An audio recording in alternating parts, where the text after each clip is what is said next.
Happy Valentine's Day. Wow. On February 12th. She said yes! Love. Last night, amazing. This morning, she couldn't get away fast enough. Can be a funny thing.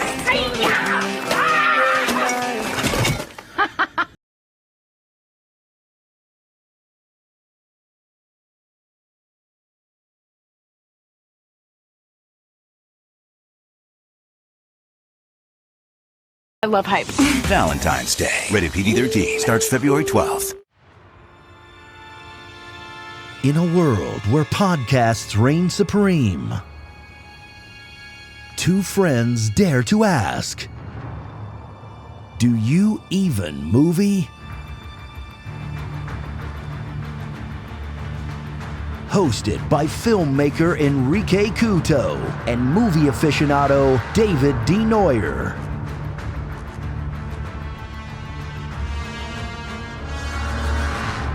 Spoiler alert.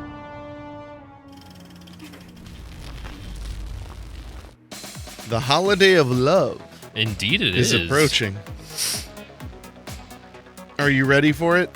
You got enough Vaseline? I mean, Enough, I'm still heartbroken that when we got to the theater tonight that I did not realize that My Bloody Valentine was playing tonight.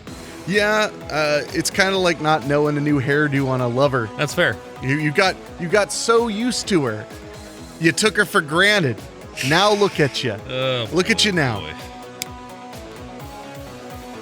Were you, I know we've talked about this a little bit before on the show, but were you always kind of the edgelord of Valentine's Day, or were you always into it?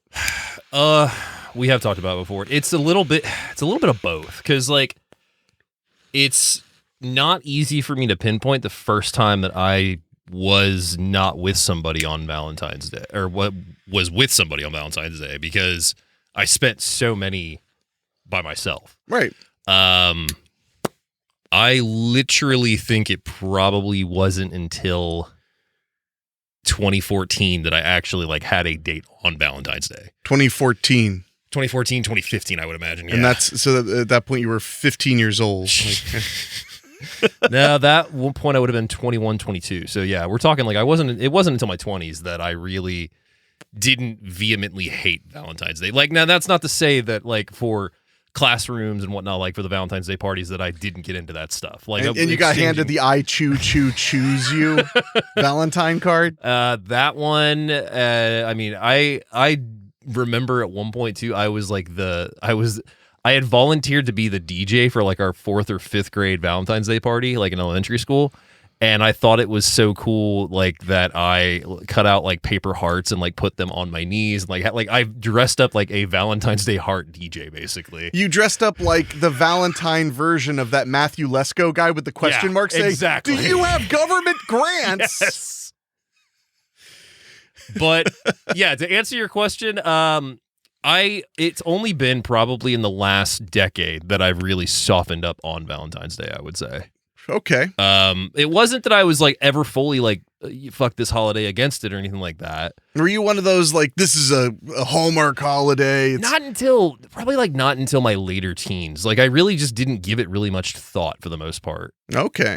It wasn't until that like I was like had my first apartment, and like I remember like the first like Valentine's Day that I had my apartment that I was like, I'm going to go to Kroger. I'm going to get myself some sushi, a bottle of wine, and something sweet. Come back here and watch Valentine's Day, Valentine, and My Bloody Valentine. In that order, always? Something along those lines. I would usually end with My Bloody Valentine because that was always my favorite. And Valentine's Day 2010, I didn't really start putting in my rotation till probably 2011. Which one? Valentine's Day, the movie. It would be weird if you put it into the rotation before it came out. I mean, it would be an amazing accomplishment. Actually, no, to be honest, that was probably the first year that I did that whole sushi wine for myself was probably the first time that I watched Valentine's Day after having previously seen it with my mom. I was never a big opponent of Valentine's Day. Yeah. It sounds to me like you weren't much for dating when you were younger. Yeah, no, it took a bit because I'm trying to think. Like I didn't have like a very serious girlfriend really when I was in high school. I went to dances with dates that I had, but as far as like actually dating somebody, that probably didn't really come until college. I mean, there were I'm sure people, you had like a girlfriend here or there, but it might be like 6 yeah. weeks, 8 weeks. It was like the Wonder Years. And even in college, it really wasn't until midway through college that I actually kind of started taking dating seriously. But at that same time too, like I had a lot of heartbreak and shit to learn and go through to grow as a person. You alone. Me alone. No one else. Only me. Just you, pal. Yeah. No, I was always I'm this may or may not shock you, but I've always been a romantic. Mm-hmm. Always. Yeah. I always had a crush. Almost always it was a secret. I mean, we're talking elementary school, middle school. I always had a crush, and it was always like a moderate secret. And I would always try to hint on Valentine's Day when you had to give the Valentines to everybody. I would always pick like the best card. I remember this just kind of came to me as we're talking about this. I do remember that there was a point where I took the writing on Valentine's to me personally, and in the sense of like people would write something. I'm trying to think. There was a girl named Mary. I'm not going to give her last name, but there was a girl named Mary. Give that and her address. If you have No, it. but she had wrote like something along the lines of like, "You're cool, like stay cool." Like it was something along those lines, and I took it like she only wrote that to me. She wrote that on every single fucking. You Valentine. thought like stay cool was just for you. I thought it was like just for me. Wow. You were like, well, I am cool, therefore, ergo. I'm also the guy that I remember back like when I was super young, like one of the jokes that I had between my grandparents and my family and I was that I had 36 girlfriends. That was just the number. Like one time, like your grandpa asked you like, oh, you know, anybody, any cute girls and whatnot. 36 was the number that I 36 produced. So not quite 42. Not quite 42. See, I was always fine with Valentine's. My early 20s were a very single period for me, on and off. Mm-hmm. And the funny thing looking back is I would occasionally get on the bandwagon of the whole like F Valentine's Day. Yeah. I had one friend who I won't name who was so anti-Valentine's that he used to throw a party that he called the FVD party. That's funny. And well, it's extra funny because now he's like married and loves, Valentine. Well, and they're married with they're two dinks, dual income, no kids. So it's just, oh boy, I bought her flowers for this and I bought this thing. And on Christmas, I got her a friggin', I don't know what people like. Yeah, that's fair. But it's funny because, he was so intense about it because he was chronically single until almost 30. Okay. So he was very, very angry about it. And I used to be the one that would make people even madder because they'd be like, fuck Valentine's Day, right? And I'd be like, you could just say you're lonely. It's okay to be lonely. Like, to give you perspective on how much learning, growing, one had to do, just me specifically, of course. Well, yeah. I remember like my first wouldn't call it serious, but like actually like we agreed to like be boyfriend girlfriend was in junior high, and I think that lasted all of 2 weeks. I think she broke up with me right before a dance or something along those lines. Nice. One of the best stories that I can add on to that with that relationship was I had a phase where I wrote poems,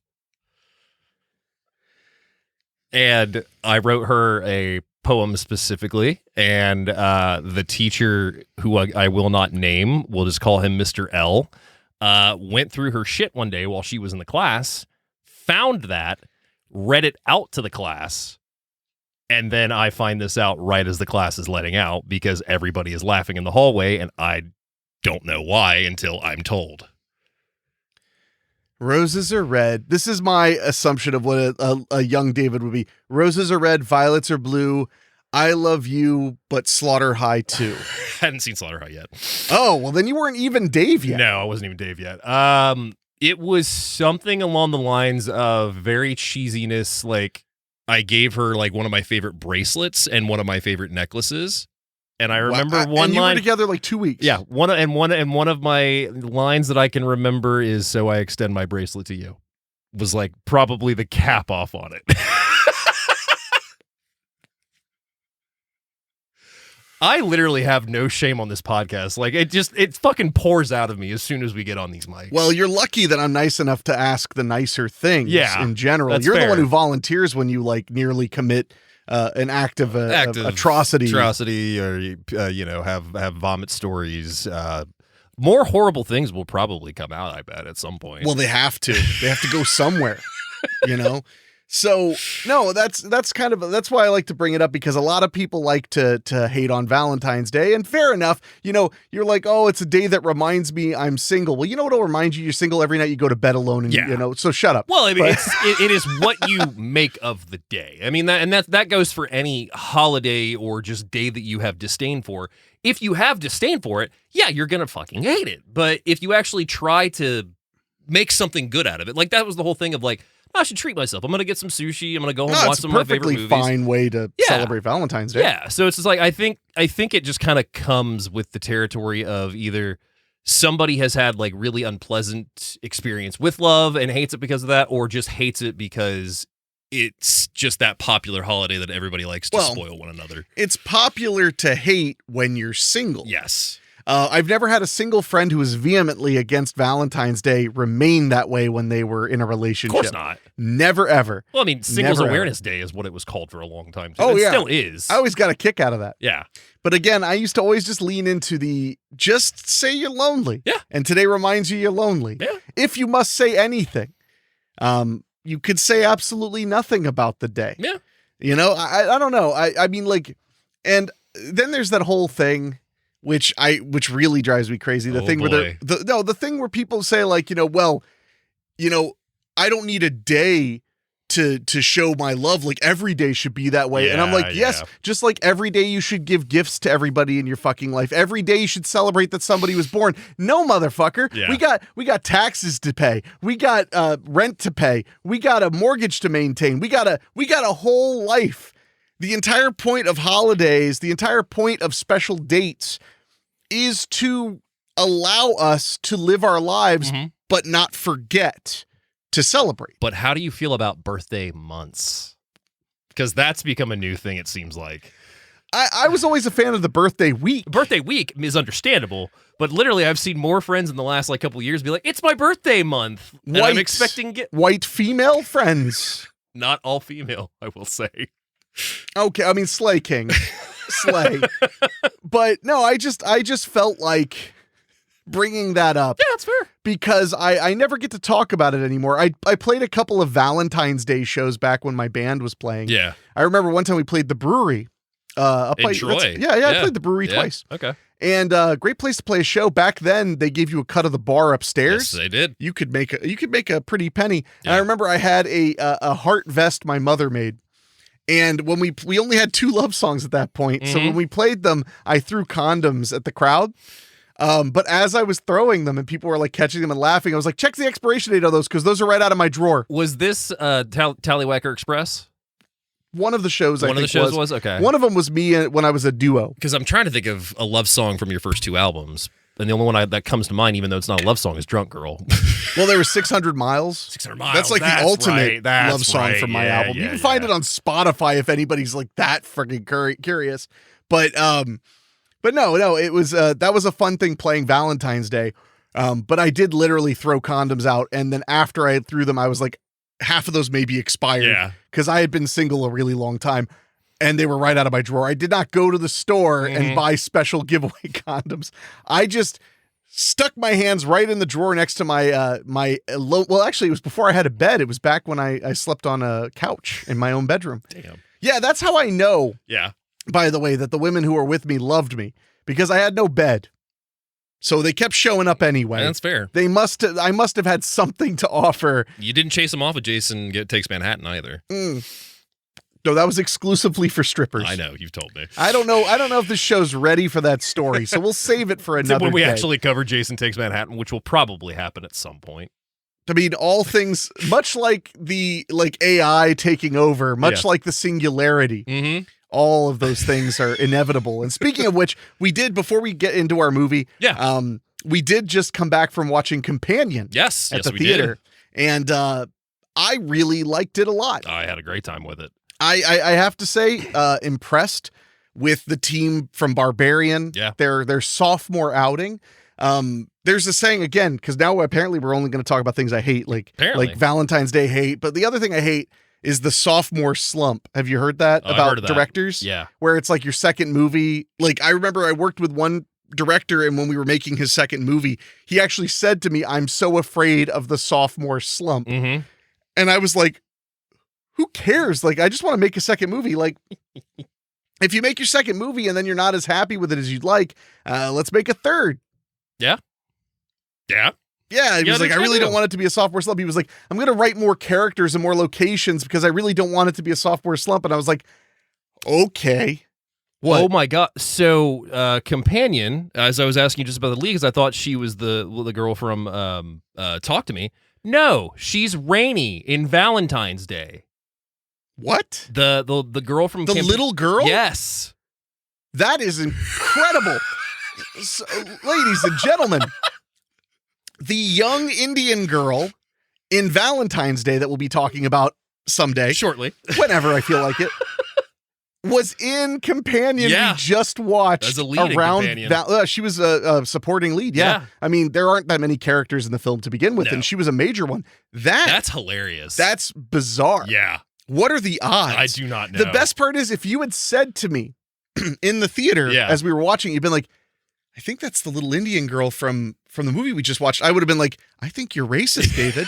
That would have been my immediate response to you. Yeah, that would have been your response. So, no, that's freaking hilarious. I know. What a great segue that you should have saved until after we said what we thought my mind of the was film. blown. I had to share it. That is a point. mind blower. I can't pretend it's not. But for anybody who's not familiar with Companion, I don't want to give away too much because I don't know if people have seen the second trailer. The second trailer is the one that blows everything apart. Well, I know that it's on the TV spots Yeah. because Michelle, my buddy Michelle from Monthly Spooky, she said she knew that the film was about a jailbroken sex robot from just internet commercials and commercials on TV. IMDb says a billionaire's death sets off a chain of events for Iris and her friends during a weekend trip to his lakeside estate. I didn't think he was a billionaire, but fair enough. Yeah.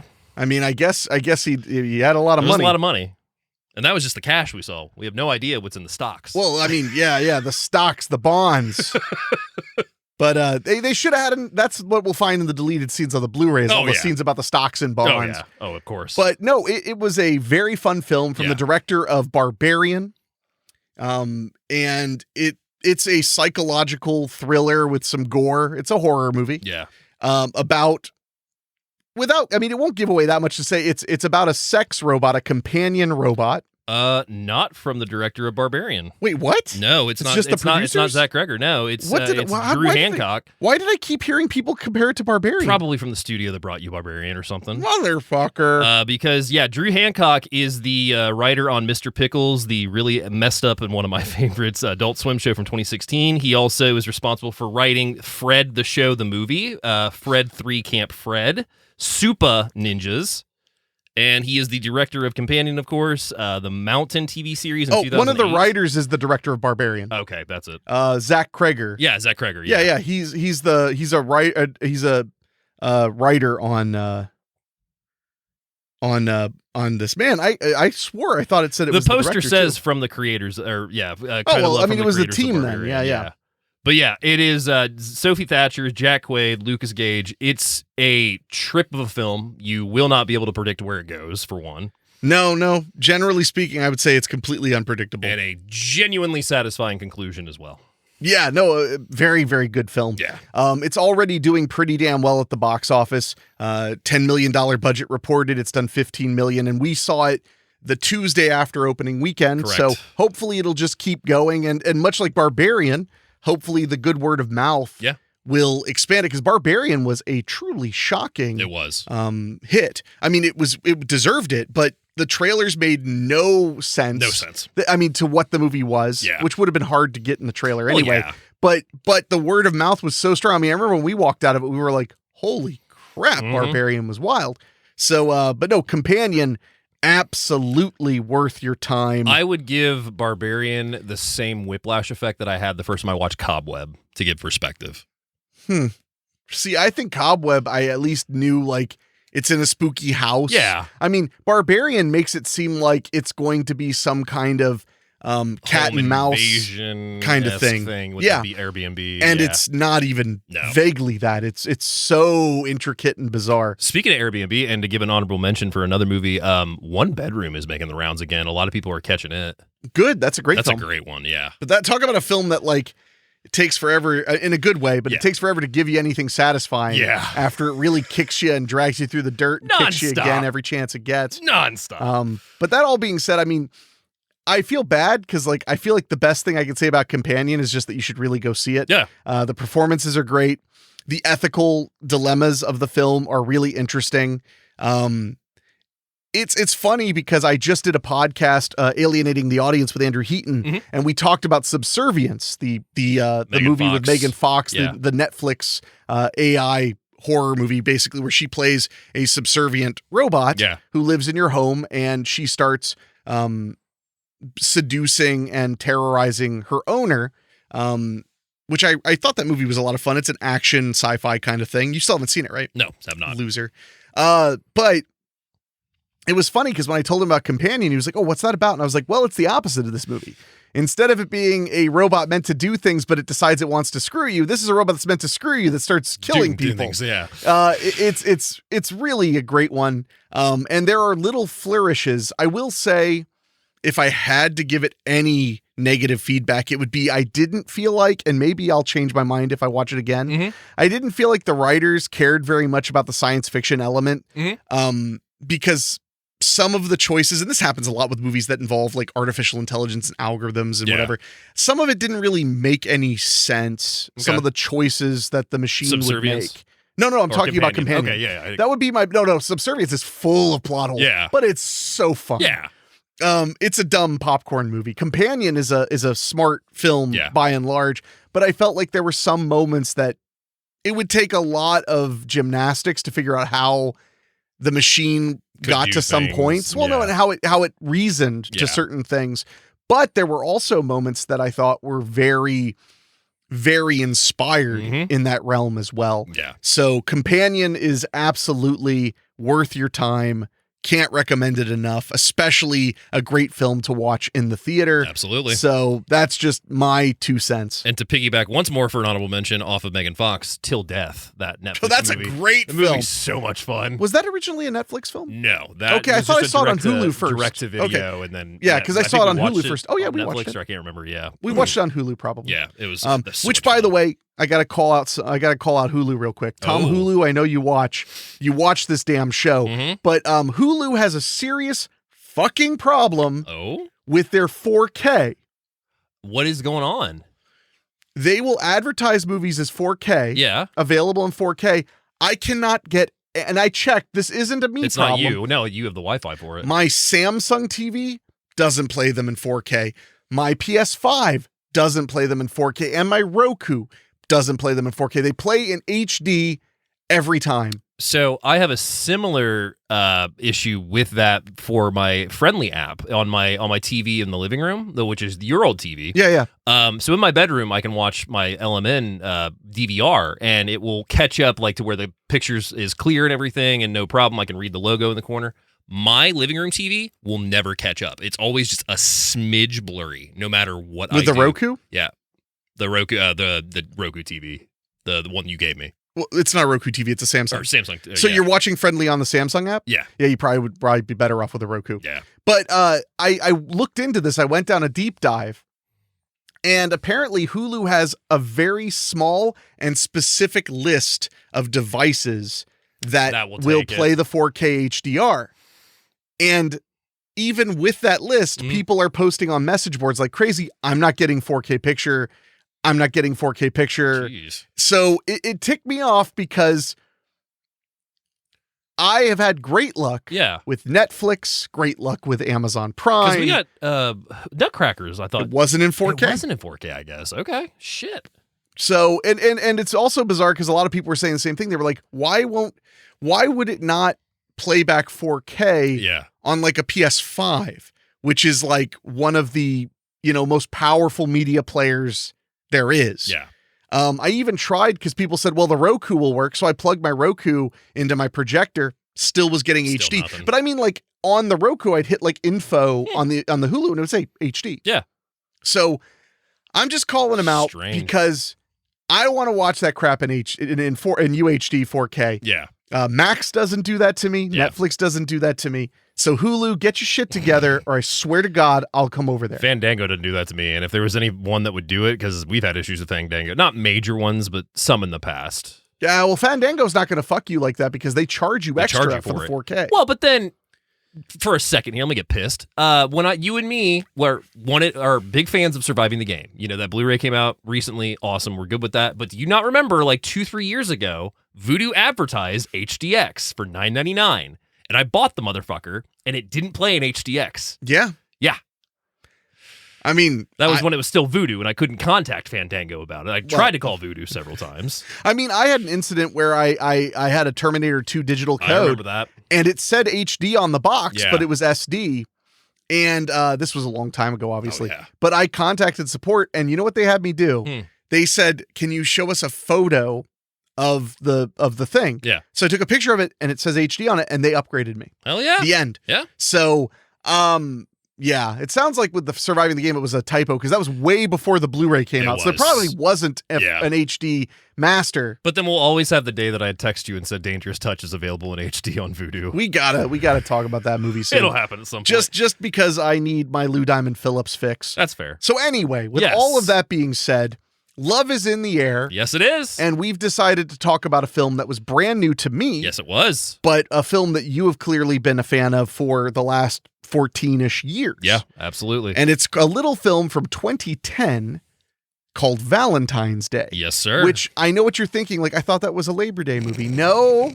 The marketing they may have fucked the marketing up a little bit, but no. Listeners, if you have never seen the movie Labor Day, we implore you to see Labor Day. Oh my God. Did I ever tell you about I saw that movie? I think you have, but go ahead. I just went into Danbury, rest in peace. Ah, Danbury, rest in peace. Indeed. We, here in Ohio, in the Dayton area, we used to have a chain of second-run theaters called the Danbury Dollar Saver. And $3 movies all week, $1.75 movies on Tuesday. Unless you're Paranormal Activity Ghost Dimension, which premiered. That was in 3D. Yes, premiered that was in at 3D Danbury. too. Well, but I saw a lot of Oscar contenders there because they would put them back in. I saw Gone Girl there. Yeah. That was the fourth time I'd seen Gone Girl. Dave went to the wrong Danbury. For some reason, he thought we'd go to the Danbury nowhere near where I was. Nowhere near where you would. But I sat down and watched Gone Girl. You sat down and watched Gone Girl with your friends, and then we met at your house. Yeah, it's kind of a proxy. But when Danbury Dollar Saver was around, because COVID helped it die faster. Yeah. It was amazing because if I was, and this was during a time period when my career had turned to filmmaking full time, and I found myself with a lot of available time. I don't have that kind of time anymore, unfortunately. Yeah. Not often anyway. So I used to often be like, I've seen everything at Cinemark and or I'm broke because Cinemark's the big theater near me. So then I'd be like, well, I'm going to go to the Danbury and I'll see literally anything if I haven't seen it before. Yeah. Labor Day was there. I didn't know anything about it, but it was the only film showing that I had not seen. Labor Day is a psychological drama thriller. Romance. It's way out there. It's really good. Yeah. But I had no idea what I was getting into. Yeah. At all. I bet not. God, that movie's out there. God, but rest in peace, Danbury Dollar Cinemas. There is one Danbury left. I believe it's still open, the Middletown one, which is first run. Yeah, it is first run. But I think that's also like one of the biggest theaters in Middletown. Yes, it is. So anyway. Next to the AMC that they built around the Westchester area? It's Westchester. We went there to see Terminator 2 in 3D. 2, that's right. So anyway, we're talking way too much inside baseball now. We got it. Deeply too much. And to those who say, it's almost a half an hour in and you haven't even talked about the movie, well, go somewhere else, fuckface. Or just, fast forward in the podcast. And No, you're not allowed. I remove your fast forward privileges. I employ your fast forward privileges against him. Harsh. Listen. It's like that old saying. Like, there are a lot of places you could have been. I'm just happy you're here with us. Yeah. Well, there's plenty of places here people just talk about the fucking movie. Yeah, that's fair. If you don't like us, I don't know. Then here's what you do. Write yourself a little Valentine. Oh boy. Get yourself a Valentine. Write your complaints on it. Okay, like what you would comment on YouTube snarkily, and then tape it to your forehead and shoot a hole through it. Harsh, but fair. All right, fair enough. So Valentine's Day from 2010, 2 hours and 5 minutes, rated PG-13 for some sexual material and brief partial nudity. Where's the brief partial I'm nudity? guessing the guitar. Oh, no. Yeah. Yeah. You almost see his, I think you do see his butt. I think you do. But naked man ass is generally a humor thing. It's not a sexy thing unless the ass belongs to Lou Diamond Phillips. That is very true. IMDb synopsis for Valentine's Day says, intertwining couples and singles in Los Angeles break up and make up based on the pressures and expectations of Valentine's Day. Yes, that's a pretty good one. My synopsis. It's a little borrowed. Making up and breaking up are all in a day's work on Valentine's Day in Los Angeles as we follow multiple couples, singles, and friends in one 24-hour period. I'm going to call that one a wash. That's fair. I think you both did a fine and job. It's technically not 24 hours because we start at the morning and end at night. Yeah, it's like 13 hours. Yeah, ish, give or take. Taglines of the film include a love story, more or less. I like that. From the director of Pretty Woman comes a day in the life of love. Well, I think that applies to Pretty Woman. Indeed it does. So at this time of recording, Valentine's Day is currently available to rent or buy on Prime or Fandango. I will tell you, if I remember correctly, the rental price for Valentine's Day right now is like right around $3.39. Well, that's a bargain. Yeah. Especially if you don't have to waste your money on chocolates and cards for people you don't. There we go. There you look. It's a mitzvah.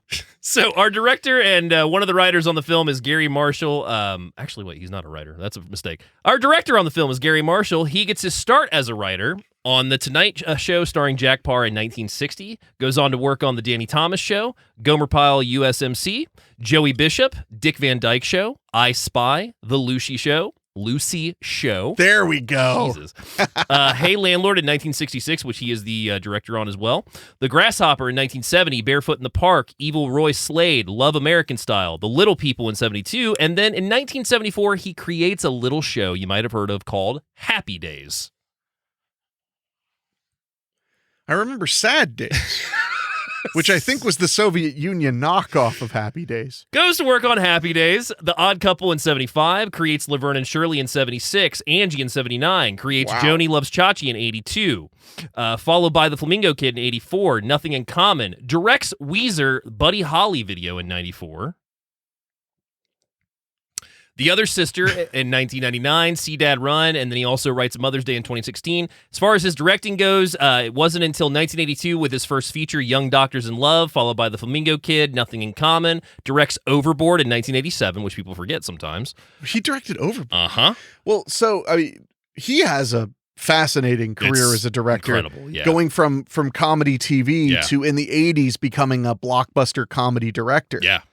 Because he follows Overboard with Beaches in 99, or hang on, 88, apologies. There we go. Pretty Woman in 1990. Follows Pretty Woman with Frankie and Johnny in 91. 94 directs Exit to Eden. I forgot that. I forgot that he was on that. I like Exit to Eden. Exit to Eden's great. If I believed in guilty pleasures, which I really don't, that would be one of mine. That's fair. Dear God in 96, The Other Sister, Runaway Bride in 99, directs The Princess Diaries in 2001, Raising Helen in 2004, Princess Diaries 2, Royal Engagement in 2004, Georgia Rule. Then he does Valentine's Day in 2010, New Year's Eve in 2011, and Mother's Day in 2016. Wow. We unfortunately lost him in 2016, July 19th, from pneumonia. He was 81 when he passed. Yeah, he was up there, Yeah. and what an incredible career, and what an incredible run. Yeah, I mean, in Garry show Marshall, business. Peggy Marshall, both of them are incredible. I mean, it's You mean Penny Marshall? Penny Marshall, yeah. Peggy Marshall. Peggy Marshall. Writer on the film is Catherine Fugate, who does the screenplay and the story. She gets her start in 96 as a writer on Counterfeit, Max Steel in 2000, Xena Warrior Princess in 2001, Carolina in 2003, The Prince and Me in 2004, writes for The Prince and Me 2, Royal Wedding in 2006, writing credit on Valentine's Day, Room in Rome, New Year's Eve, A Killer Among Us in 2012, and is the sole creator of Army Wives in 2007. Hmm. Yeah. Our last two writers and writing team on the film are Abby Cohn and Mark Silverstein. They are the troupe behind Never Been Kissed in 1999, the Drew Barrymore movie. Well, I mean, that's a classic. Yeah, which Garry Marshall also appears in as the news director. Yes, he does. Yeah. I love that movie. Opposite Sex in 2000, Mismatch in 2003, He's Just Not That Into You in 2009, which is a big hit for them. Yeah. Valentine's Day in 2010. They also write The Vow in 2012, How to Be Single in 2016, and most recently, I Feel Pretty in 2018, the Amy Schumer movie. I almost forgot. I saw that with my mom. Did you? Yeah. And wrapping us up is our cinematographer on the film, who is Charles Minsky, and that name may be familiar to you because this is his third return to the show, because in 1986, he got his start as DP on a little film called April Fool's Day. Oh! Goes on to shoot episodes of Amazing Stories, shoots Pretty Woman in 1990, then a little film in 1991 called Dutch. Now we're cooking with gas. Kazam in 96. What, not Shazam? Not Shazam. I remember. Do you remember the first time you rented Shazam with Sinbad? Are we doing this? Well, I remember it because I had just bought some Fruit of the Loom socks. Yes. With the cornucopia on it. Yeah. And you were reading your copy of the Berenstain Bears. No, I was reading my copy of the Berenstain Bears Go to Hanukkah, which was one of my favorite of their books. Yes. So as far as Mandela effects go, for the record, that's the only one that is real. I remember them being steamed. Well, I mean, Berenstain Bears. You blew my mind the other day. We won't talk on this long, but you blew my mind the other day about freaking Ed McMahon. How big his dick was. Yes, exactly. No, there's a Mandela effect where people believe Ed, and I fell for this one too, to some extent, where people believe that Ed McMahon was giving away money for Publishers Clearinghouse, when in reality, I forget the name of it, but it wasn't Publishers Clearinghouse. It was a different organization. Yeah. Similar. He never worked for Publishers Clearinghouse. He worked for American Family Publishing. Okay. So, but a lot of people think that the combination was that those two companies were doing very similar giveaways. Yeah. You too could be a winner and all that stuff. You may already be a winner was not actually a thing, though, is what you're telling me. Yeah, I forget what it's a whole weird it's a whole rabbit hole thing.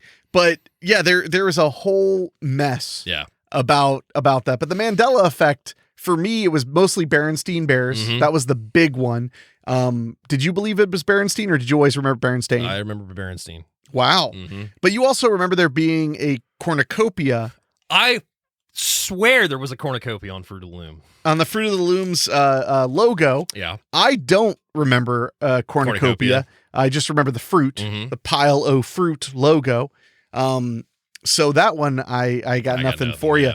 But those are like the big ones for me. So he also shoots Tomcats in 2001, Raising Helen, Garry Marshall film in 2004, Princess Diaries 2, Garry Marshall film in 2004, The Producers remake in 2005, You, Me, and Dupree post-grad, Valentine's Day in 2010, Something Barred in 2011, New Year's Eve in 2011, Mother's Day in 2016, and The Adventures in Babysitting remake in 2016. Wow. So yeah, Minsky, that's his third visit on the show. He may be back. I don't know. We'll have to find out. So normally this is the part where I read the cast and their body of work, but I'm just going to go ahead and read the cast because I don't think we have enough time to delve into. This is from an era, which I would say kind of started around 2007 or 8. Yeah. And ended right around 2018 or 2017 of the mass cast with lots of storylines happening, like Love Actually, Crash, a very, very good example. I didn't think you wanted to get that romantic, but fair enough. If we're gonna get that, palindromes from Salons. There we go. Happiness. Yeah. No, that's a fair point. We could stop. But there were a lot of films, but a lot of them were Garry Marshall joints. Oh yeah. Where you had a ton of recognizable celebrities, and they were all kind of coming together in ways you don't expect. Yeah. Which I do feel like in many ways were possibly inspired by What's Cooking. Yeah. Because that was even though the movie wasn't well known to the public, it was a huge Sundance hit. Same year, though, I want to say, as Rat Race, which was also a really big one too. So that's fair. Be it. Yeah. So cast on this film includes nonstop Ashton Kutcher, Jessica Alba, Jennifer Garner, Patrick Dempsey, Jamie Foxx, Jessica Biel, Julia Roberts, Bradley Cooper, Hector Elizondo, Shirley MacLaine, Anne Hathaway, Topher Grace, Queen Latifah, Eric Dane, Kathy Bates, Taylor Swift, Taylor Lautner, George Lopez, Emma Roberts, and more. And about 2/3 of those people were already really famous. Yeah. A few of them were on their way up, like Bradley Cooper. Yeah. But most of them were already a big deal. Big deal. Taylor Swift was a big name in music, but Yeah. this was her, I think, Debut. It was her debut in films. She hadn't been in a bunch, I don't think. No. I actually thought she did a pretty good job I in think the she movie. was fine, yeah. But no, it's almost better to read that cast rather than, because you know almost all of those names. Them, yeah. I would say most of them. I mean, if you're our age, you probably know every single one of them. Well, Eric Dane, for example, he was just the villain in Bad Boys Ride or Die.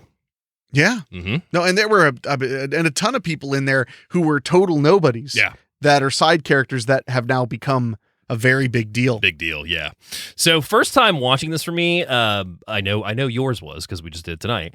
But Mom had rented this on demand, and she had either seen it in theaters or we watched it together for her first time. I can't remember which would have been my first time too. And it's funny because romance movies for me, like rom-coms, like I grew up with them to an extent of my mom loved them. I didn't really latch onto them until like, I don't even want to call it a rom-com, but like the first one that I significantly remember being like, I really like this movie was Juno. And Juno, I want to say is like... It's very indie. Yeah. But it is a rom-com. Yeah. So... and here's where you and I differ. Uh-huh. So... Actually, this was around Valentine's Day. Ooh. Holy crap. So when I was 18 years old, I had I met a girl and we became like official, like right when I was about to turn 18. Yeah. So that February after we had started seeing each other, I think in like September or something, when Valentine's Day rolled around, it was the first time I had not just a girlfriend on Valentine's Day, but also a car. Mm-hmm. Like I was an adult. Yeah. So we went out to Japanese food, and that was the first time I'd had Japanese food. Because, well, I mean, you got to, when I'm 18, it's 2005. Yeah. In Dayton, Ohio, Yeah. the Paris of Ohio. Yes. But regardless, I was introduced to tempura. Oh, good stuff. Oh, it was a really good meal. But I wanted to go see a movie, and I had to convince her to see Bridget Jones. I think it was Bridget Jones' Diary 2. Edge of Reason. I think that was the one. It was one of the Bridget Jones Bridget sequels. Jones' Diary, Edge of Reason, and then Bridget Jones' Baby, or Bridget Jones' Baby, I think is the third one, and then the fourth one's coming out now too. Oh, wow. Well, I had to beg her, which was hilarious because I was the man in theory, in this relationship. And, you know, she was an 18-year-old girl, and she was like, I don't know. And I was like, I just want to see what happens next. Now, how much of that was from being raised mostly by a single mother, and how much of that was that I've just always been a gentle young man? Mm-hmm, That's the way my mom would 100%, put it. Yes. No, actually, I mean, really, I was a very sensitive kid. No, I so know. I'm aware. I was just watching that new Michael Keaton movie. Oh, Goodrich. Goodrich. Yeah. I can never remember that title. Yeah. But I just watched that. I cried so loud, I was afraid I woke my sick girlfriend on the other side of the house. I'm going to cry then too, probably. I didn't cry until the very, very, very end. Okay. But it was the last line Keaton says in the whole movie, which I didn't know it was at the time. But when he says it, I went from like, this is fun. Oh, this is kind of heartwarming to like immediately. Have you seen My Life with Keaton? No, I don't think so. Him and Nicole Kidman, and he's dying of cancer. Ooh. Dude, it's really good. We could pair that with Still Alice. There we go. Do you remember the time I was the worst friend ever? Mm-hmm. You do? If this, what is it? Go ahead. I've actually told some people this story, not to lambast you, although that's a bonus. Yes. But there was a time period when I was very ill. It turned out I had a gallbladder. Yeah. Serious gallbladder. I had to have it cut out immediately. But when we were waiting to figure out what was going on, there was a very scary 9 days, I think it was. Yeah. It's probably more than that. From being told I had to get an ultrasound because while my doctor was hopeful it was my gallbladder that was the problem, I was having symptoms that were not traditional for gallbladder, but I was having symptoms that were very common in pancreatic cancer. Oh, Jesus. You knew about this. I knew this, yeah. But hearing you say it, it was scary. It was scary, and I tried my best. But one of the things I did, this is going to shock people who know me or listen to the show, is I lean into humor. Yeah. When I'm scared or worried or whatever. And you came over after I had the scan, but before I'd gotten the results. Yeah. Because I got the scan on a Friday and the results came on Monday. And then my doctor called me the next day, but I was checking the chart, and I was scared. For those who don't know, pancreatic cancer has an incredibly low survival rate. And my doctor told it to me, it wasn't like, you're going to need to sit down. He just kind of said, it seems like this and this and this, but we need to rule out pancreatic cancer as fast as possible. And I was like, whoa, what? Yeah. What did you just say? What did you just say? The fuck, So we're watching movies. I think it was like Saturday. You came over to hang out, or Sunday or something. Usually, yeah. And I'm waiting. I mean, this was a while ago. This was 8 years ago, something like that. Yeah. And I had never had tests at a hospital. I had never had an ultrasound done. It was all new to me. And I thought, for the levity's sake, that we should watch nothing but movies about terminal or potentially terminal illnesses. So I was like, let's watch 50-50. Let's watch Still Alice. Still Alice. And eventually you got sick of it. Yeah. You were kind of like, let's watch something different though. Yeah. And I forget exactly, I don't know if you remember this whole exchange, but I forget exactly what I was needling you, I was teasing you or whatever. And you said something like, fuck you, man. And I said, and I was just trying to be funny, but I understand it. But I said, is that the last thing you ever want to say to me? Do you remember that? And I mean, I hope I'm not embarrassing you, but you cried. Oh yeah. And you just said man, I can't, I just can't handle any more of that. I'm really worried. Yeah. And I was like, fuck, I'm sorry. I didn't know. I do remember that. I didn't realize that, it was weighing that heavy, because I was just trying to find any laugh I could, because it was very scary. We had to, yeah. Yeah, it was a super scary time. But no, I often give that example as a good example of when I realize that my circumstances and how I'm dealing with them don't always perfectly align. They do not. With those that love me. They do not. And on rare occasion, I care. Yes, you do. You care a lot.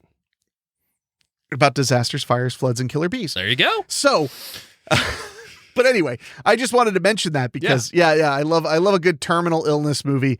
God, I remember seeing Still Alice by myself at 10 in the morning at the theater, and just crying the whole movie. Oh yeah, no, it's one of those that'll do it to you. But yeah, I think earliest rom-com, ironically, would have probably been Overboard. We watched Overboard. Yeah, you've mentioned that to me before. Up. Yeah. Other than that, my mom watched Ever After with Drew Barrymore. Never Been Kissed, Shakespeare in Love. But yeah, as far as me latching onto rom-coms, How to Lose a Guy in 10 Days and Juno are kind of right on that cusp. Those were the big two for me. Funny thing is, to this day, I like them more than my own mother. I could see that. I could actually see that. I love a good rom-com. But yeah, I just remember it was, I don't know if I was into the movie and giving it a chance, or if I was just being a shit and not giving the movie a chance. But I remember there are very high likelihoods in there. Either or in that point. But I remember just within the first 15 minutes being sucked in because of the multiple storylines, the actors, some of the jokes in the very first couple minutes and whatnot. So it was one of those movies that immediately when it was done, I was like, that was actually really good. Yeah, well, one of the brilliant things about that method where it's all celebrities the whole time, it's not just that they're celebrities, therefore hooray, a name actor. It's also they're good. They're good. I mean, usually a reason you become a movie star is you're pretty good. Pretty good. Now, whether you want to be a snob and say The Rock isn't a very good actor, sure. Yeah. But you know what he is good at? He's good at being engaging. He's good at making you laugh or cry, he's not very good at making you cry, maybe. No. But he's engaging. When he says stuff, you listen. Yeah. That's what makes him a movie star. Same thing with Bruce Willis. Yeah. I don't know if I would call him a great actor, but my God, I mean, I'm watching him if he's on screen. Oh God, I still got to show you The Story of Us because I don't think you've watched it yet, have you? Mm-mm. God damn, we got to watch that. But my point is, so with these movies Valentine's Day, New Year's, all these, you have that element of every character is portrayed by somebody who's really good and really draws you in. So it kind of keeps you from getting whiplash as you bounce around. Cause you're not you don't have to warm up to Topher Grace. Yeah. You love Topher Grace. Yeah. You don't have to warm up to George Lopez. It's easy to love George Lopez unless you're TBS.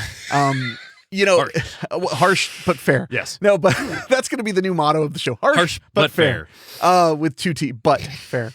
But no, I really think that is one of the reasons. I bet that's one of the reasons it pulled you in so easily was that you were like, I like all these people. I genuinely remember like buying this like from FYE, like actually going to the store and being like, oh, this tag says like $19.99, but I still want this movie. Like I'm not looking for a sale. I mean, like, that's expensive back then for a DVD. Oh yeah. So like it was one that I had to own, and it's probably an annual revisit now for like at least 5 years in a row now, I would say probably. Because it's one that just this movie gets me in the feels so good, and it's light. Yeah, it only gets heavy a couple of times. It's not like Love Actually, where it gets you pretty hard. Yeah, it's still Love Actually is brilliant. One of my favorite movies of all time. Fantastic.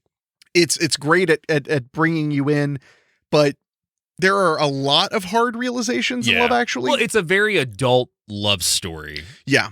With very little, I don't want to say very little love, but not as much love as one might expect in a movie called Love Actually. It's about, well, that's kind of the point. I know. It's actually what love is like.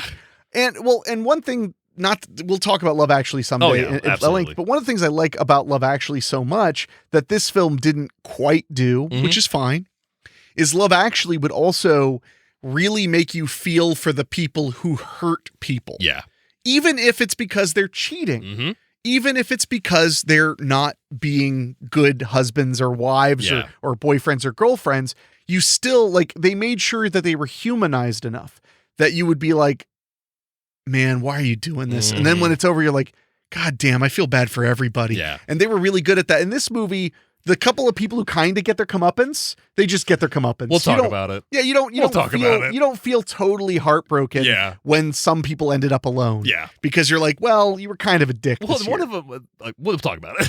Yeah. Well, no, I mean, So we are introduced to Romeo Midnight. He's going to be our DJ through the film, and when I say through the film, I think it's like 3 times he speaks. Tops. Basically. Well, I mean, once at the beginning, once at the end, and once in the middle. I'm pretty sure you're right. So 3 times. So Romeo Midnight, voiced by the great Paul Williams, by the way, and he is basically telling us that it's Valentine's Day. It's a day of magic. It make things happen, and we are just in the streets of LA, just watching it bustling. We're seeing people working on construction sites. We're seeing people driving into traffic. We're seeing really cute little mingling happening. Yeah, it's like I like it because it's almost intentionally like parodying. Because like you see like 2 construction workers, one's a guy and one's a girl, and they end up just like holding on each other for a second, and being like, oh, it's funny because it's like no matter which way you look, even at like one of the most male especially 15 years ago, one of the most male dominated places you could work. And there's a man and woman in love. It's very charming, but it's also like, it's almost like at that beginning, it turns the like loviness up to 11 to kind of get a little bit of a chuckle out of you, but also to kind of set a tone. Yeah. That they're going to be broad with a lot of the way they depict things, which I really enjoyed. Well, and the way they depict LA in the film, which I mean, LA movie town, obviously, so they use it a lot, but the way that they depict LA in this film in the beginning is just like you're there. We're in the streets, we're going over the water, we're in the apartments and everything. Like it's just, I love that they just take us there right away.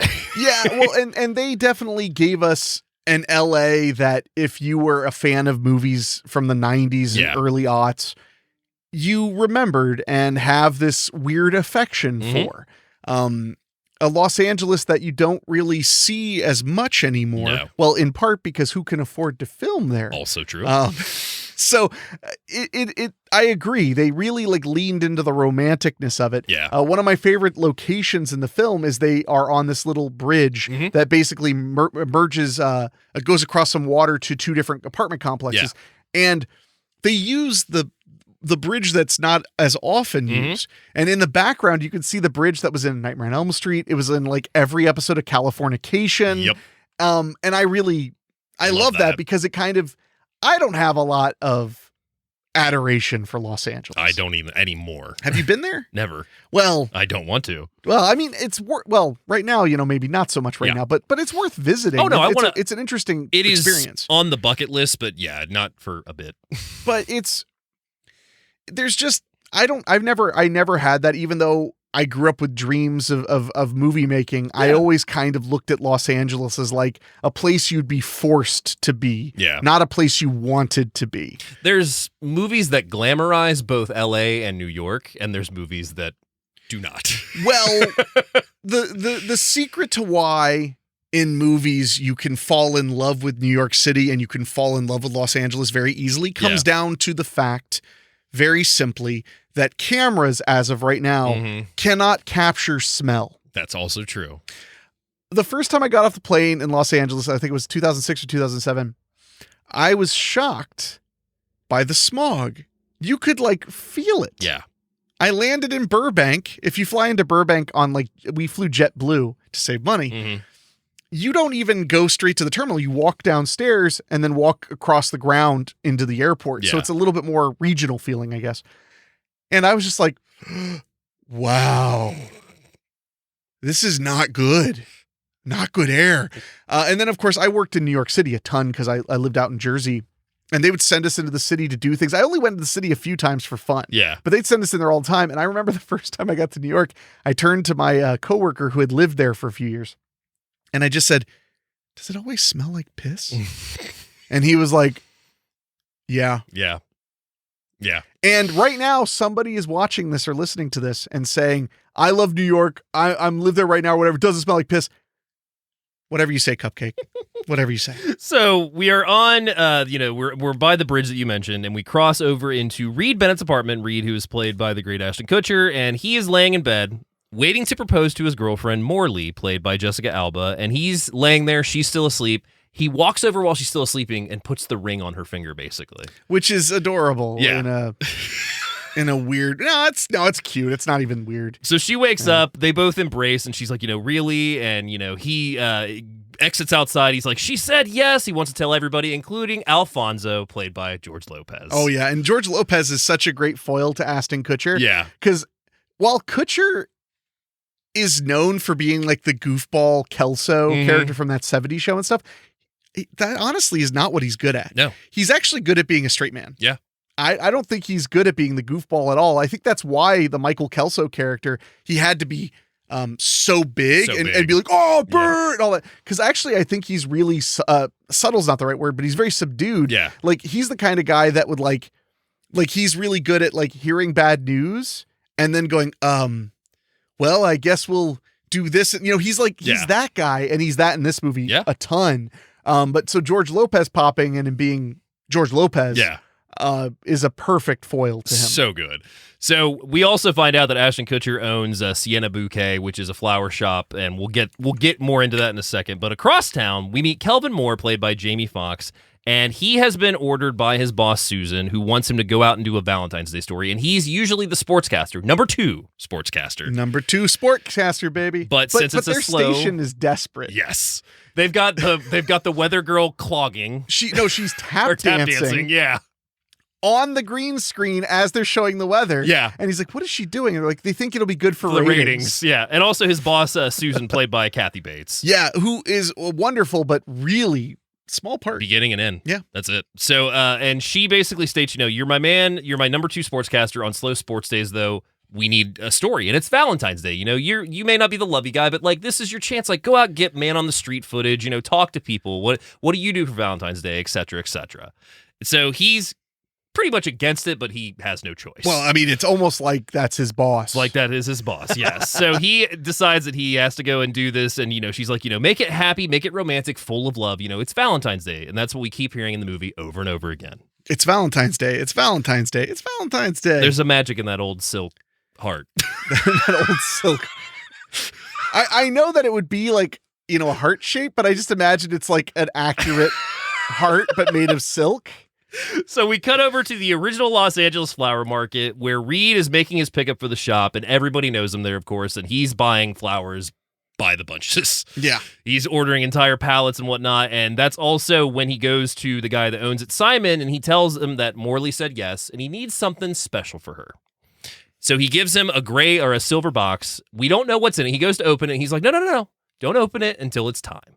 So Ashton Kutcher now has this silver box to give to Morley for Valentine's Day. Maybe something will come of that. I don't know. Oh, this film doesn't have that kind of perfect writing where everything pays off. And it just so happens that at the Los Angeles flower shop, Kelvin is there doing interviews for Valentine's Day, and he ends up interviewing Reed and gets, a plug for his store, and, he says some really cool things on the air, but also since he's being broadcast, people may see him. Oh yeah, and later on, there's a part where somebody comes in and says, "I need to get flowers." And he's like, "I saw you on TV. You're the one I saw on TV, right?" He's like, "Guys, we're famous. We're famous." So across town again, we meet Dr. Harrison Copeland, played by the great Patrick Dempsey, and he is getting ready to leave his girlfriend Julia, played by Jennifer Garner. They've had a nice night together, and she's like, do you have to leave? I know you're a doctor, but like, can't you stay and like have a Valentine's Day? Let someone die. Yeah, don't go to that heart surgery. And even speaking of heart surgery, he gives her like this little wind-up heart, and he's like, it's Valentine's Day, but I've got to go do this, but like I want you to know you're special to me, but I got to fly out to San Francisco this afternoon, so like I'll call you when I land. So they're not going to spend Valentine's Day together. Would it be festive to like schedule a day of nothing but heart surgeries on Valentine's Day if you were a heart surgeon? Could be. Yeah. So she's sad, but she understands, and she knows that he's flying to San Francisco. She's going to talk to him later, but that's also when Harrison sees Reed on TV plug in Sienna Bouquet. Yeah, well, and the whole concept of us starting with a guy who owns a flower shop, is a great way to show Valentine's Day happening because, I mean, spoiler alert, people tend to get flowers on Valentine's Day. They do. It would be the busiest day. Yeah. So as if we haven't met enough characters, we cut over to another bedroom. Where we meet Liz, played by Anne Hathaway, and Jason, played by Topher Grace, and they're a young couple in love in the early stages of dating. They've been dating for 2 weeks, and we meet them by Anne Hathaway is standing over him on the bed with her Polaroid camera, snapping a picture of him. They have some little, gifs back and forth and whatnot, but she's late for work. She sees what time it is, and one of my favorite lines where she's like, "Oh God, is that the time?" He's like, "Oh no, it's 3 minutes ahead. I don't want to be late." I don't like to be late. Yeah. And she's like, "Why is it only 3 minutes, not 5?" He's like, "Well, I don't want to be like, what's he say? I don't want to be." Oh, damn it! I'm trying to remember it too. Yeah. Yeah. There's some comment about like I don't want to be enthusiastic. I don't want to be over enthusiastic or something along those lines. So she heads. She's getting ready to head out, and she tells him, that she'll see him later tonight. And we also start to hear her ringtone play on her phone, and it's like a little funky '70s tune. And he's like, "Oh, is that techno?" And she's like, "No, it's something retro." And she goes out and leaves. We hear the phone going off again. She's on a Vespa, rides it down the street just a little bit, gets on the phone, and that's when we reveal that she is a phone sex operator. But not just any phone sex operator. No. She pretty much only deals in men who like characters. Oh yeah. Yeah, she does like a Russian at one point. She does equestrian. Equestrian, like a fancy lady. She does a Southern belle. Yeah. She's just doing all these voices and having these bizarre. 2 of her clients that we hear multiple times is Stanley and Vladimir.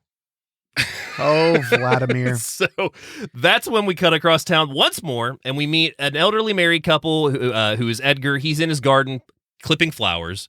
Brings him upstairs to his wife, Estelle, played by Shirley MacLaine, and he lays them on the nightstand, and she's like, "Edgar, I thought we weren't doing gifts," and he's like, "Yeah, but I lied," and she's like, "So did I," and hands him a Dodgers book. It's really a sweet little moment. Super cute couple. So that's when she reminds him that they weren't going to do gifts, but, they reveal they both got gifts. Downstairs, we meet their grandson, Edison, who is making handmade Valentine's Day cards. By himself. Which is a little sad. A little sad. And they also even say, this day is hard for him because him and his mom used to make Valentine's Day cards. We don't really get much of a hint of what's going on with mom. We don't know if she's passed. We don't know if, she's out of town, but we will. Yeah, we'll find out. All will be revealed. All will be revealed. So he's making Valentine's Day cards, and Edgar sits down next to him. He's like, what you want for breakfast? And he's like, I can't eat. I'm lovesick today.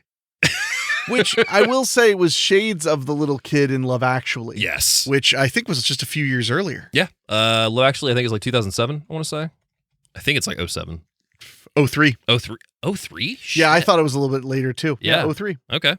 So Edison mentions he's lovesick, but he doesn't know what he's going to do. So that's when we catch up with Julia, who is heading to work, and that's when she gets on the elevator, leaving Harrison's apartment, and we meet Felicia, played by acting debut of Taylor Swift. Yes, and you immediately said, like, this is why she doesn't do movies anymore. No, I mean, it was you and your snarkiness. This was not my snarkiness. That's what a lot of people said, was that this was her debut and her final film, because I don't think she's done another one. I don't think so. If she did, it was like little things or maybe even cameos as Taylor Swift. Well, and if this is 2010, I'm not a huge Swiftie, but if this is 2010, this would have had to have been before the Red album, so she's got like Fearless is probably the album that's out, because Love's Fairy Tale is a big song off of this movie. So And she's playing like an 18-year-old. yeah, she is. So she gets on an elevator holding a giant stuffed bear, and she's talking to Julia, and Julia comments on the giant bear and whatnot. And we'll get more to Felicia a little later on. So Julia heads over to Sienna Bouquet because Reed had called her because he said he's got news.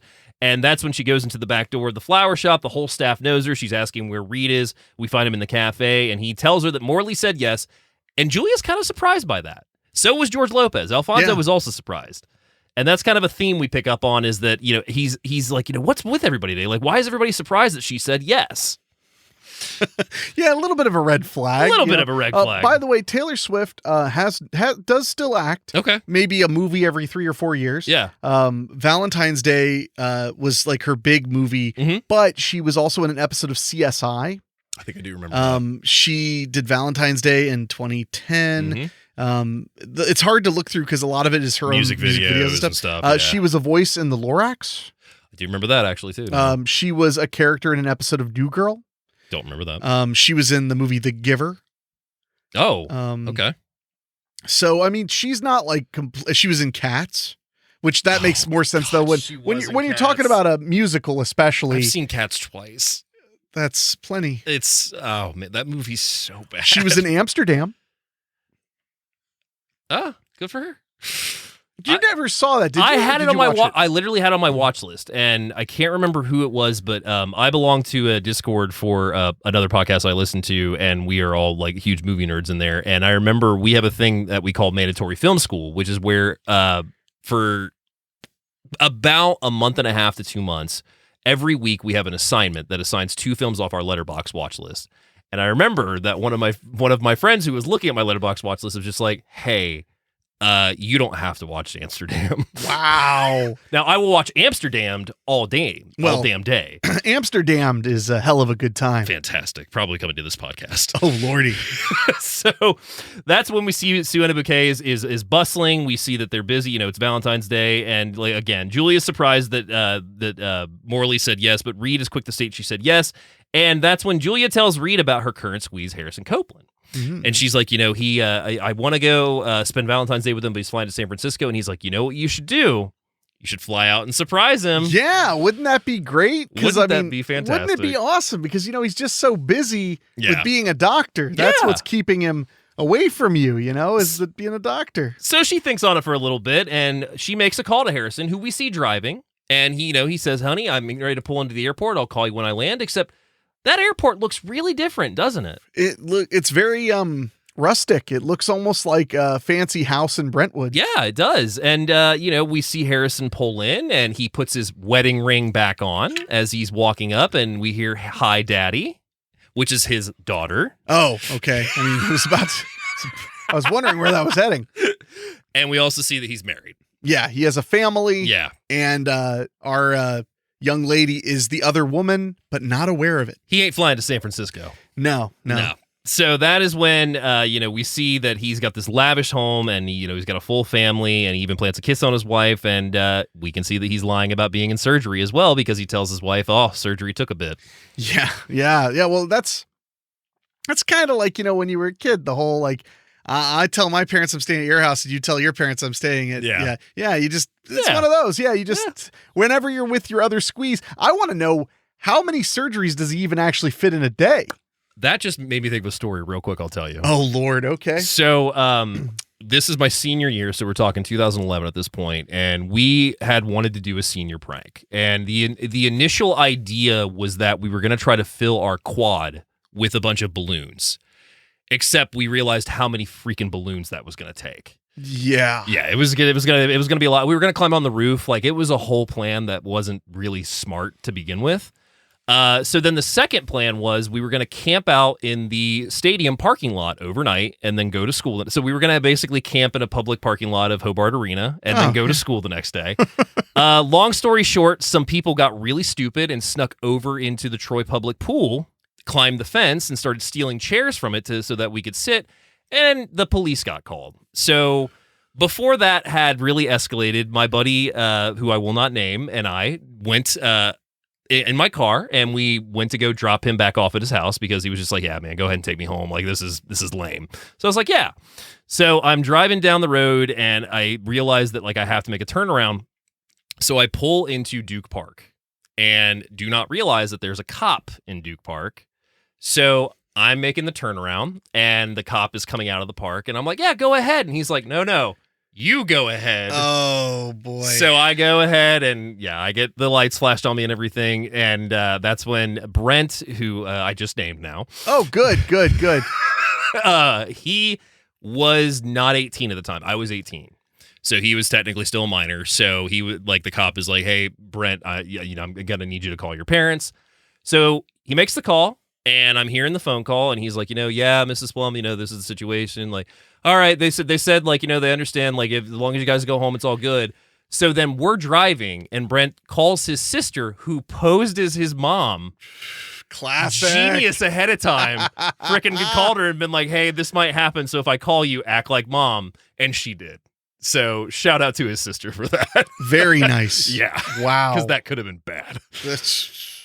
So that's when we cut to the air. And when I say the air, we are on an airplane. We meet Holden, who is played by Bradley Cooper, and Captain Kate Hazeltine, who is played by Julia Roberts. And Julia Roberts is asleep on his shoulder, and he's kind of asleep on her. We see the stewardess come up, put a blanket on them. And we also see that the sun's coming in the plane, and Bradley doesn't want to disturb her, so he tries to basically shut the window with his foot. Yeah, it's actually really funny because she's asleep on his shoulder, and he's just like putting his leg up. Yeah.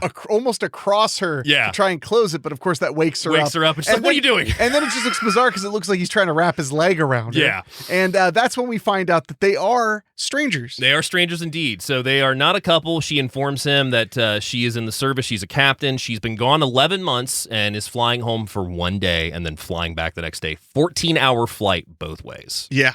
So we don't know exactly where they're flying from, but he's like, wow, like this guy must be pretty special. Again, there's a lot of hints in this movie, but we don't get everything until the end. Well, she says immediately, like, he is. He's incredibly special. He's incredibly special. So that is when, back at Sienna Bouquets, Morley makes a surprise stop in the shop and reads, like, there's the new Miss Bennett, and the shop's all happy about it. And again, we see that she's a little nervous, but, she's embracing him. She's happy. But he notices she's not wearing the ring. And she's like, I didn't want to draw attention, just have you seen like how it is here in the shop? Like, can you imagine me going to work? So she comments that it would be crazy if everyone saw her, and now she just wants to keep it their secret for a bit. Which sounds reasonable, healthy, and good. That is good, yes. Yeah. So Edgar is next driving Edison to school, asking him about his lovesick issue, and he says that there's a girl that he's in love with, and he's like, have you ever been in love? And Edgar goes on to say that he was once. There was a young actress that he saw, and that was when, he went up to her, he was ready to say something, he got to her, and said nothing. So that's when she was like, okay, go ahead and pick me up at 6:30 tonight. Did all the talking for him, and that's when Edison is like, was that grandma? Was that grandma? And he's like, that is grandma. Well, no, he says it was the most beautiful woman I ever saw. My he's like, was that beautiful woman grandma? And he's like, that pretty girl is grandma. Is still grandma. Is still grandma. Yeah. So that's when we see Edison is asking, how much farther, and he's like, just on the left here. We just got to go down Moore Park, and he's like, what Moore Park is, right? Backwards. Crap room. And then he's like, don't say that in school. Don't say that in school. So they're actually stopping at Sienna Bouquet, and we see Edison looking at cards. One of the cards plays When a Man Loves a Woman by Michael Bolton, and he goes up to the counter, and he wants to buy, we see a sign that says dozen roses, $55. And he's like, I want to get some of those and this card, and hands him $13. $13 cash, and he wants a receipt. Which I love Ashton Kutcher's responses. He goes, oh, did you get audited last year? They always get the good guys. Yeah, that's a great line. So he even delivered, like, he specifies that he wants to take him to Falcon Crest Elementary School, and he's like, yeah, I know that. I got a friend that goes there. Bring him on recess, and hand him to me. I'll do the rest. Like, he's got a little hat on and everything. Like, he's the most adorable kid. It is very cute. It's a very cute scene. And even Reed is like, can you believe that kid? Like, cutest kid ever. Got swindled me out of $55 for 13. Got me to give him a $55 bouquet for $12, $13. So across town, we find Jason at his job in a mailroom at this firm, and he's talking to his buddies in the mailroom, like, asking, what's a good gift for the 2-week date and whatnot. And that's when one of his buddy wheels in the cart, and he's like, can't these guys give their lovers, their own flowers and stuff on Valentine's Day? And that's when he realizes that it's Valentine's Day because he forgot. Yeah, well, Have you ever started a relationship really close to Valentine's Day? Not that I can recall. There are two ways you can go with it. Mm-hmm. You can go, there's a right way and a wrong way, Mm-hmm. really. You can kind of be aloof and chill about it because, we're just kind of just starting to see each other. Or you can do the smart thing, which is just lean into it and be like, Happy Valentine's Day, you're beautiful, here's stuff, let's go out to eat. If you don't do that, you're probably not going to have a good time. I think one of the hardest things for me in regards to past relationships is that a lot of my girlfriends did not want flowers, and that kind of and I'm not somebody that gets flowers a lot, but because they're for special occasions. Yeah, but it kind of creates a conundrum because it's just like, well, what do I substitute for a flower then? Which I figured that out. A smack in the head, like a good stiff whack to the skull. No, not that. I mean, I don't know.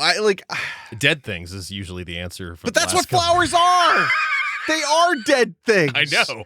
I mean, I'm not a huge fan of giving flowers, but that's mainly because it's obvious. Yeah. But what's funny is a good example, because no matter what's happening in my life, who I need to get gifts for is my mother. Mm-hmm. My mother hates flowers. I think you've told me that, actually.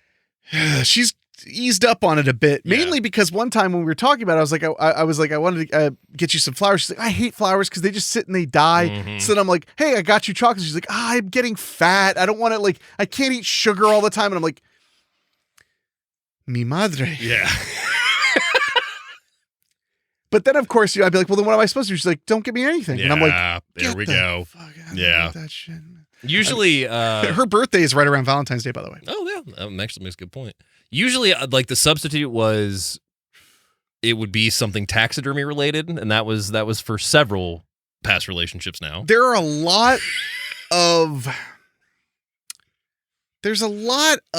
patterns. You think? I feel like if I'm going to help you break that pattern, I need to send you a bill every time we talk. No. Because at that point, it's basically therapy. So taxidermy, what was the best taxidermy you ever got a girlfriend then? Hands down, was a probably, it was either the bat skeleton I got, which was a full wingspan bat skeleton that was not cheap. See, you what I would do, save yourself some money, is you say I got you a bat skeleton, but the wings are all messed up. It's just a rat. It's like $8. That would work. But you're welcome for the future, apparently. But no. So a bat skeleton. Bat skeleton. Second to that would probably be the baboon heart. I mean, that just sounds like you're giving them a curse. You're like, next girlfriend I have, monkey's paw. Gonna find out what she really thinks about There we things. go. Yeah. So across town, we find Jason his job in the mailroom, like I said, and he's he is realizing that it's Valentine's Day. So that's when we find Liz at her job, which happens to be in the same building. And she is a fill-in receptionist for Paula, who is played by Queen Latifah, and she's running, what kind of firm is it? Is it just like a... I think it's a PR. Is it PR firm? I think it's the same PR firm, but they're in a different part of place. it. Yeah, I think so. Because we meet another woman who is the head of the PR firm, who is the #1 Valentine's Day hater of all time. So that's when Paula, tells her that she's taken notice of Liz, and that's when we also cut to a beach where we meet Sean Jackson, played by Eric Dane, who is a professional football player who some are suspecting may be ending his career because he's kind of become a free agent at this point. Yeah, he's been cut loose, it appears, and it seems like he's in his prime, but then some people would disagree with that. Yeah, we see SportsCenter talking about him. So he calls his agent, Kara Monahan, who is played by Jessica Biel, and she is hosting an anti-Valentine's Day dinner. Like I was saying, yeah. I don't think she's his agent. I think she's his PR person. Yeah. But I mean,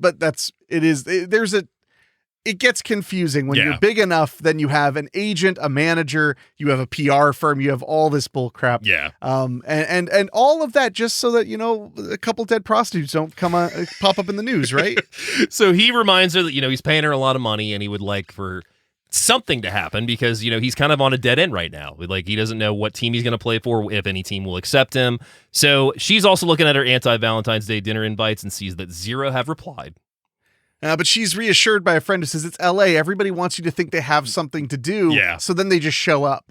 So that's when Sean tells her that there is going to be something scheduled later, and he'll confirm when it's going to be, but he would like her to be there. It ends up being a meeting with Paula. So they're going to have a meeting with Paula later. So we cut to a high school where we meet Grace, who is played by Emma Roberts, and she is talking to one of her teachers who needs her help on lunch, but she's got other plans. She just flat out tells her, like, I'm meeting my boyfriend so we can have sex for the first time. We're both 18. We both love each other. He's going away to a different school. I'm going away to a different school. I love that it's at lunch. Yes. And Kristen Shaw's the teacher, too. Oh, yeah, which is very, very funny. Yeah, and as she's telling her, she's just, like, crushing her Pepsi can. Yes. It just gets crunched every time she gives a little bit of detail.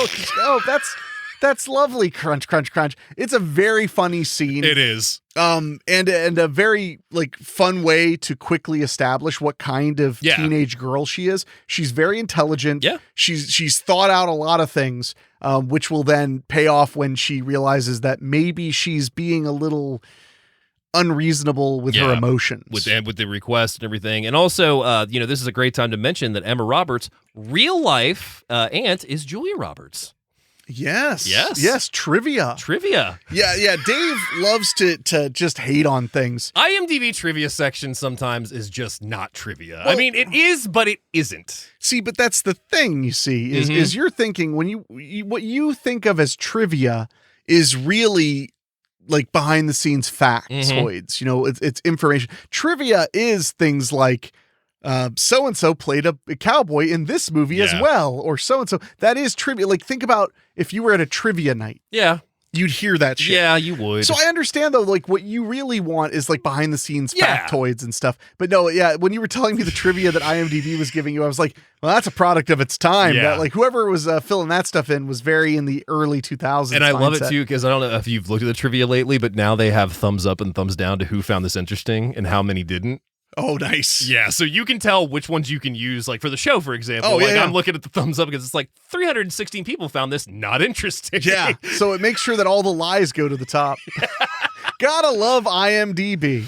So that is when we also meet Alex, who is her boyfriend, and we also see Felicia's boyfriend, Willie, played by Taylor Lautner. Yes. So the two Taylors are dating in this movie. The two Taylors, and this was before Twilight. Yeah, so yes, it was. So Taylor Lautner... This is, I think, or maybe Twilight's older than I want to remember. 2006, 2007's Twilight, 2008's New Moon. Okay, so Twilight was because he looked like a baby. He was so small. This might be like right at New Moon or right at Eclipse. Yeah, Twilight was 2008. 2008. Okay. So he was right off of that, and he wasn't that big a part of the first one. Yeah, he's not in Twilight. Oh, he's not in the first one at all. Right. New Moon's his introduction as Jacob.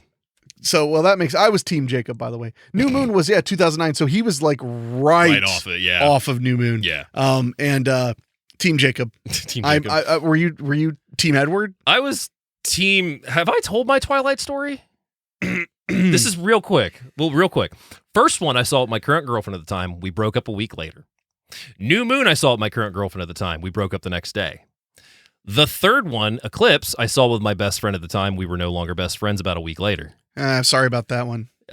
Breaking Dawn, part 1, I did not see in theaters, but I had it on at FYE when I was working one day, and that just so happened to be the day that I had a shoplifter pull a knife on me when I chased them for shoplifting. Damn, I was hoping you were going to say I got fired. But the knife pull is even better. I've never seen Breaking Dawn part 2 and don't plan to. I know what I'm getting you for your birthday. You go to hell. No, it's funny. I've watched. I think I've watched Twilight, New Moon, and Breaking Dawn Part 1 as well. I will admit, and I'm not trying to sound macho, they're not really my thing. I appreciate them. What I mean is to say, so I'm not trying to say like, I would never sit and watch it. Yeah. I watched them with riff tracks. Oh, yeah. But I did watch them. Yeah. So I don't want to cope. I'm not coping. I don't think they're bad movies. I will say that like I was really, I don't want to say amped for Eclipse, but I was excited for Eclipse because having worked at a bookstore, I had read at least the first 2, if not the first 3 books. Wow. Yeah, well, yeah. My biggest complaint with the Twilight movies is that Bella becomes viciously unlikable so fast. And I'm not trying to like, not because she's like a girl who can't make up her mind. No, none of that. No, it's because like at one point, I think it was in New Moon or one of those, she like goes to like the secret place where the vampires are. Yeah.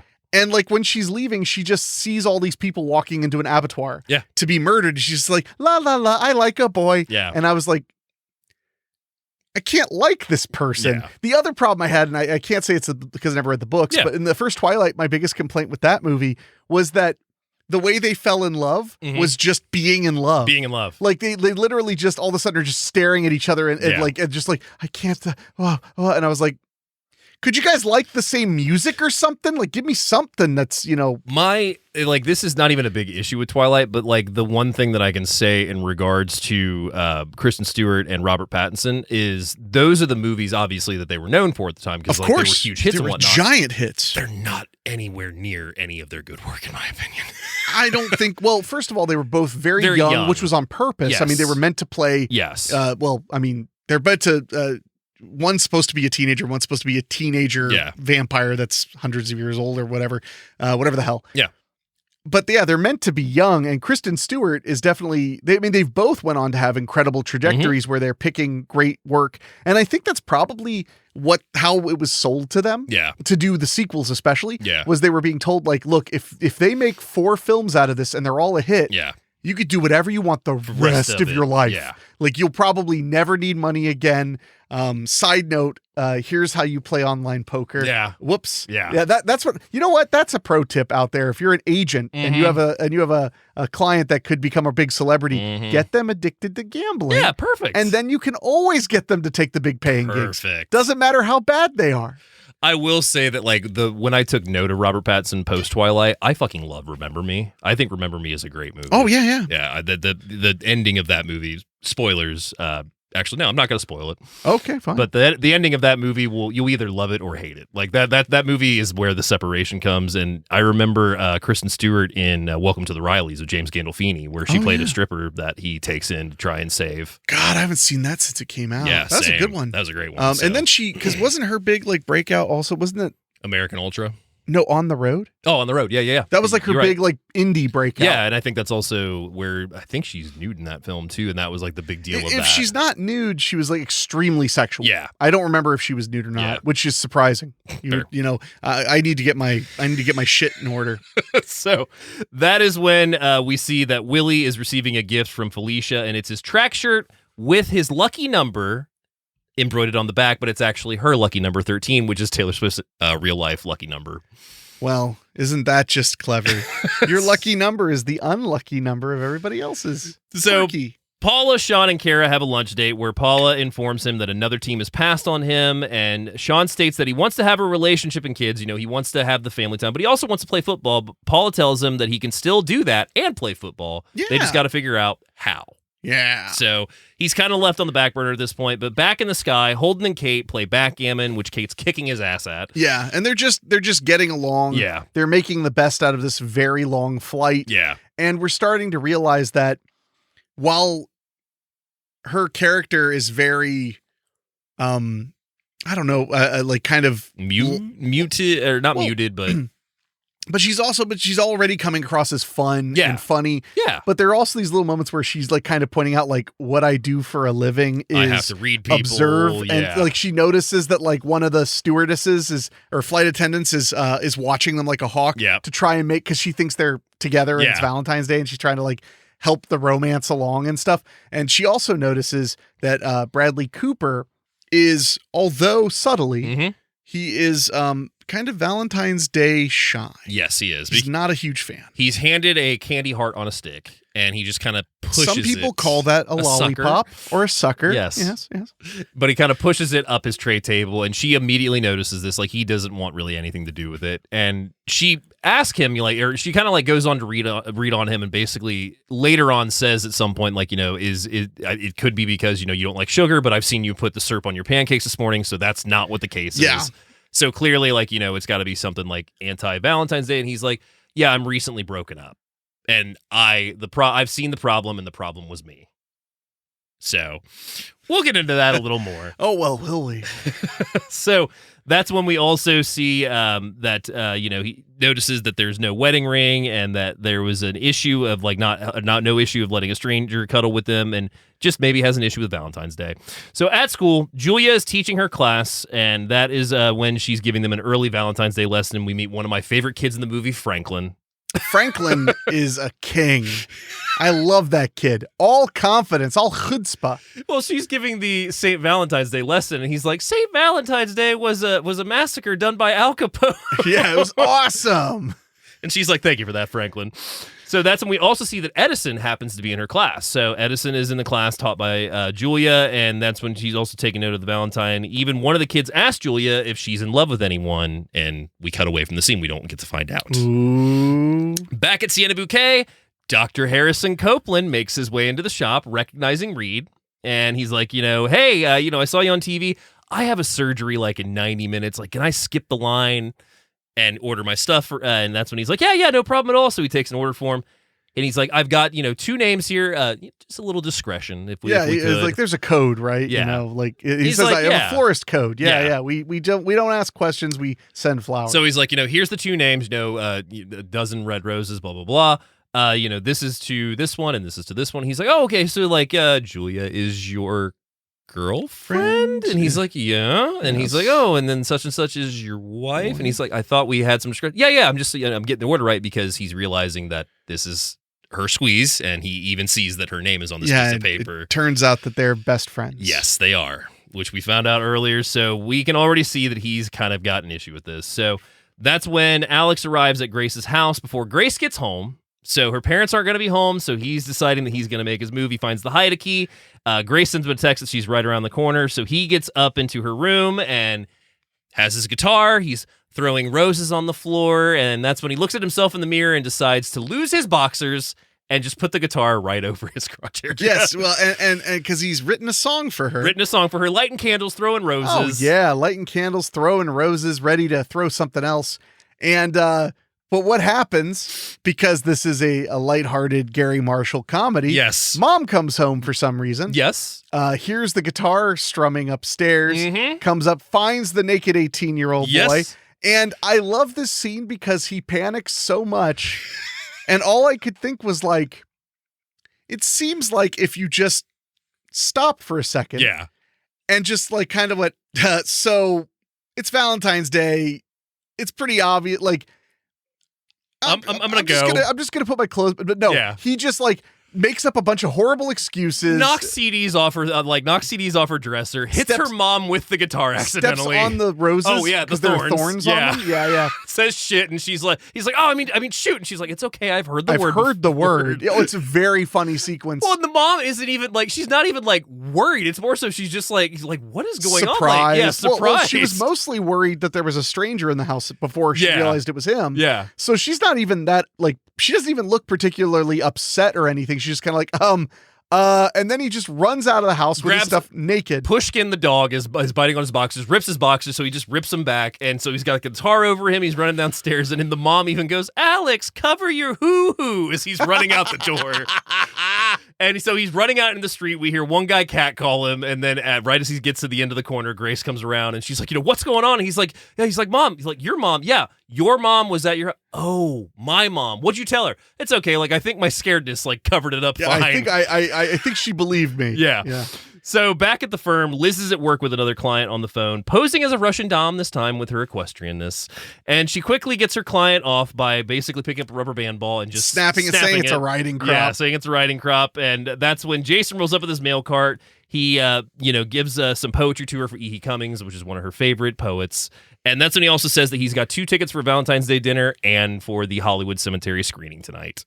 Aww. Super cute. So he's offering to take her out, but that's when Paula emerges and goes, how fast does that cart go? So he takes off, and she basically is like, Liz, there's a man on my line right now that wants me to cover him in Vaseline and bubble wrap. And she's like, oh, it must be one of those prank callers. Oh, well, if that's the case, you may not be able to use your riding crop.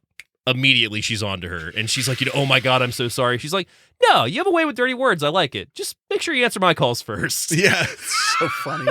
So funny. And now we know everybody. Yeah. And it becomes obvious that, there's a lot of strife, and a lot of the strife is related to people wanting to do right by the people they're in love with. Yeah. Or people who are being wrong. Yeah. Very quickly, we discover that Ashton Kutcher's lady is not ready to settle down. Not at all. He surprises her by going home with the silver bouquet. And one of my favorite George Lopez lines is because he's like, we got to hurry up. We got these deliveries. And he's like, oh man, it's okay. I'll be quick. And he's like, he's not gonna be quick. Grabs his fishing pole and I'm gonna go fishing. Yeah. And he just fishes on that little bridge we talked about earlier. Yeah. And the reason that they're actually in the van together is because Sean Jackson ends up rear-ending George Lopez. Yeah, there's a lot of interconnecting to kind of honestly keeps you on your toes about exactly how everybody is going to connect. Yeah. But it's a great way to kind of do the whole big city, small city, big city, small world, would be the way I would describe it. Well, and you've got Sean Jackson rear-ending him, and this is one of my favorite scenes because, he realizes that he's a delivery truck, and he's like, I don't understand why people get flowers, why can't they just go buy them and give them himself? And he's like, well, sometimes people have to have their love confirmed by having it confirmed in front of other people. They want other people to know, and it puts a thought in his head. Yeah. And as he's getting in the car, he schedules a press conference. Yeah. So, and this is where, a lot happens all at once. Yeah. So Ashton Kutcher ends up dumped. Yep. And even the dog takes Jessica Alba's side. Carmine sticks with Morley's side. So, she basically tells him that, I'm not ready for this. Like this is too fast for me. Like I have a life I want to do.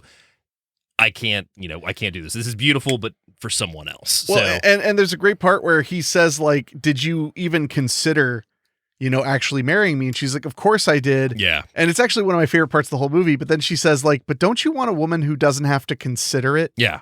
Don't you want somebody who just knows that they want to? Yeah. And that's a really wonderful moment where you get that sense that, like, she does care. Yeah. And she's just kind of got a clean house now and get out of there. Before this too, we also had a scene where they were George Lopez and him were talking, and he basically says, what should I do about the situation with Julia? Should I tell her? And he basically tells him, like, well, what would you want to do? Yeah, about telling his friend that she's if you were switched in positions, which would you want her to tell you? So now his life's mission is to tell her what's happening by getting into the airport. We get a great scene with Larry Miller. We get a great sequence of the post 9/11 attempt to tell somebody before they get on a plane not to. So he runs off, leaving his shoes with TSA.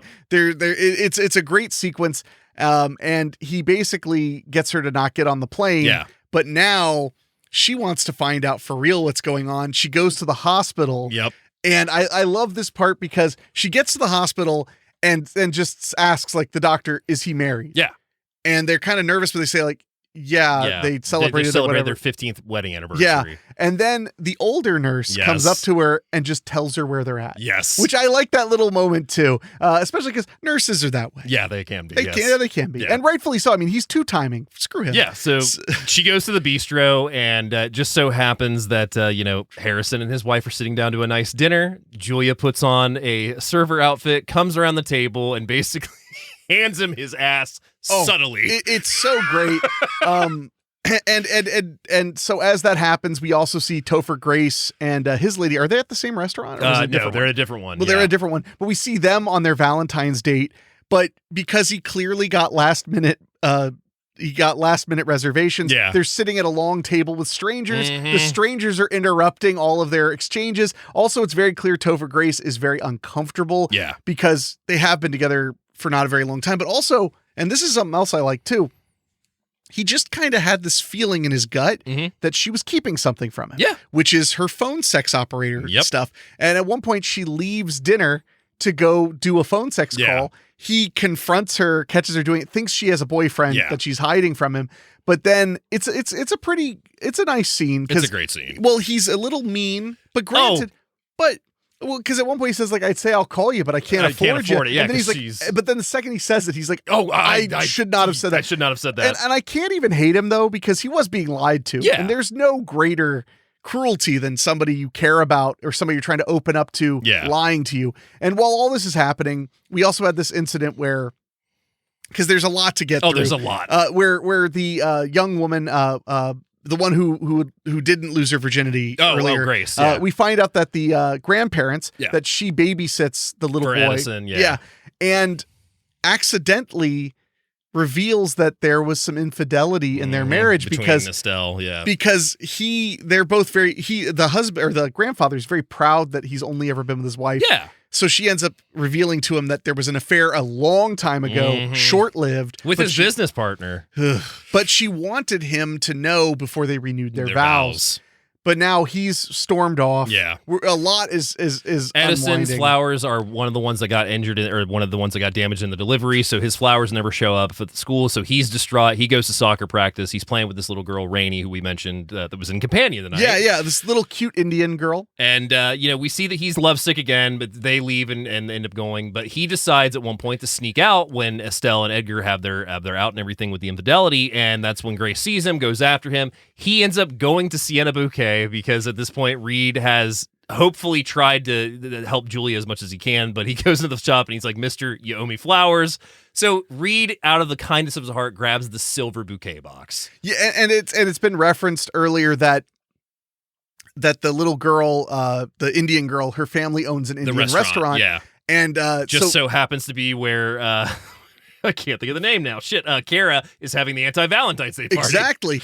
And as the little boy gets there, we find out that the flowers are not for the little girl in his class. For They're Julia. For his teacher. Miss Fitzpatrick. Yes. Yeah.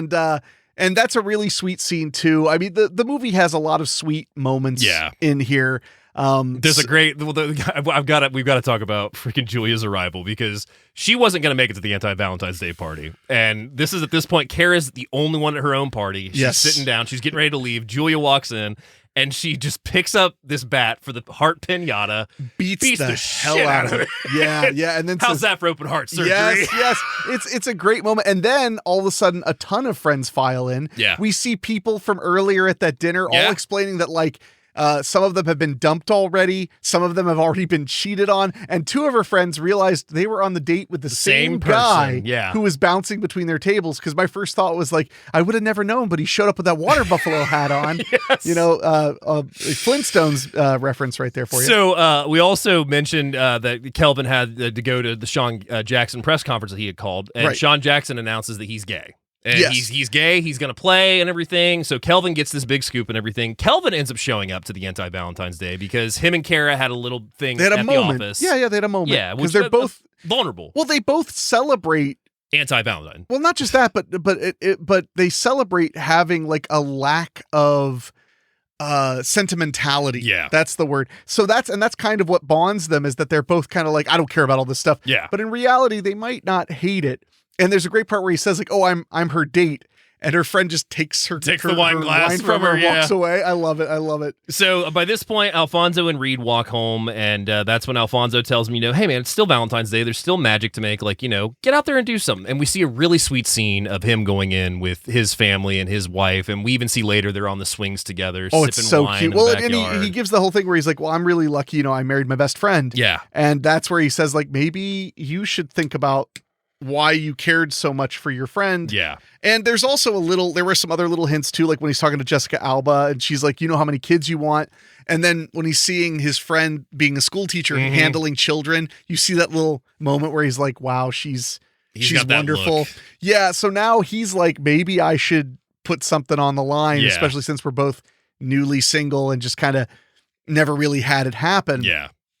And their moment is really one of my favorites in the movie because when they finally kiss, they both kind of go, "Yeah, that was weird. That was awkward. That wasn't like, there was not, they're basically like that. There was not that spark that I was kind of expecting." Yeah. But then they try again.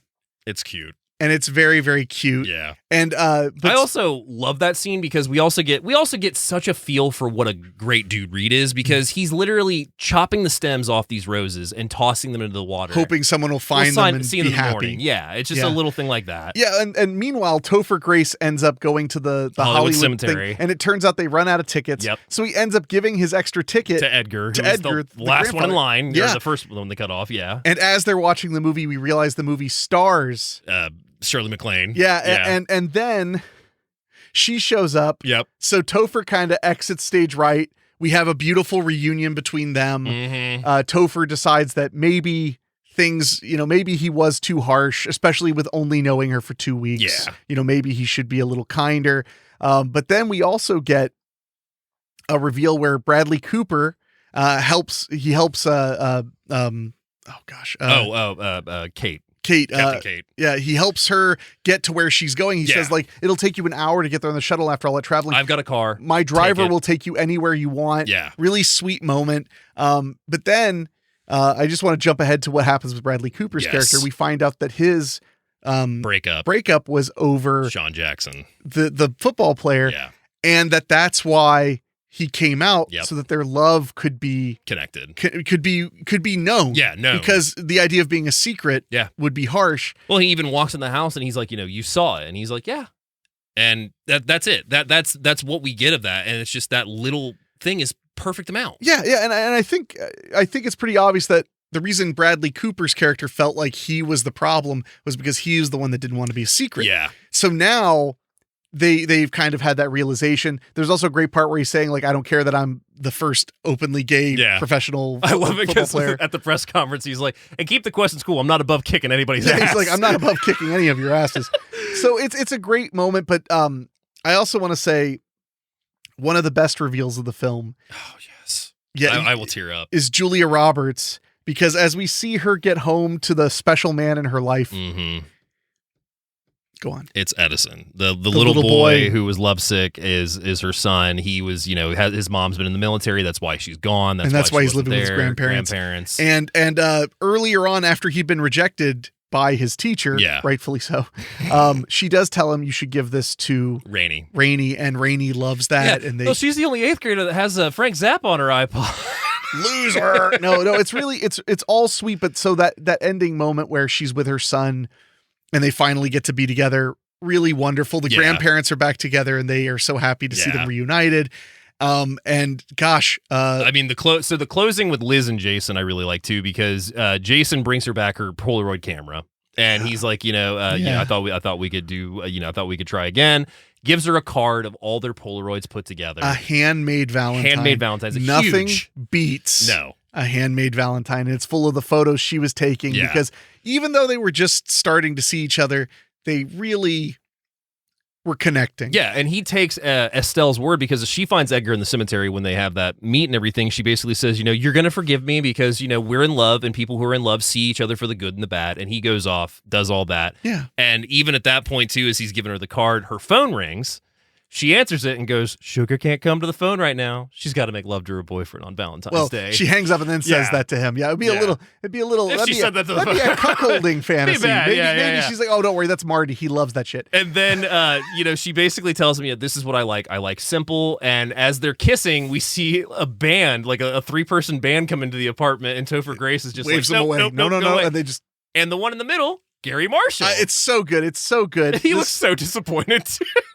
and the one moment that's a little harsh, Jessica Alba's character checks into the hotel where everybody's eating with the dog, and we end up seeing her alone with the dog walking the street. Yeah, just walking, and then we see the Dempsey, the surgeon, alone with a pizza box. Yeah, and I can't tell if it's his bedroom or a hotel. It looked like a hotel. It looked like a hotel to me too. Yeah, because I don't think he's going to be having such a good Valentine's Day. I don't think so. No. So at this point, everybody has found it. We're back on the bridge of Reed and Julia. They give it another try and kiss, have a really passionate kiss, and that's when Romeo sends us off with the closing with those 3 little words we want to hear. Let's get naked. Which I love that ending. And that is 2010's Valentine's Day. And thanks for everybody for bearing with us. There is so much to get to get through those storylines all kind of to coming set together. It up, and then we can rush right through it at the end. But it's a wonderful, wonderful film. Everything ties up in a neat little bow, even if it's a little messy at times. And even Kelvin had a good report too, and him and Kara ended up hooking up too. Yeah, no, it's a really sweet film. Yeah.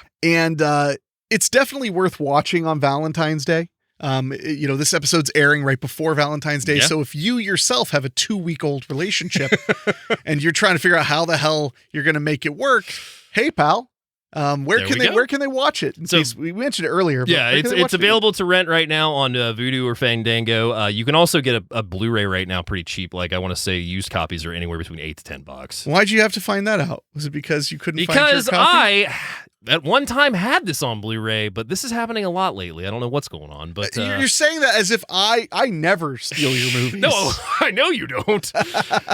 But it disappeared, so I'm going to have to fix that soon. But magically. As we wrap up the show, would you like to know what the budget was for this movie? Or would you like to guess? Oh, God.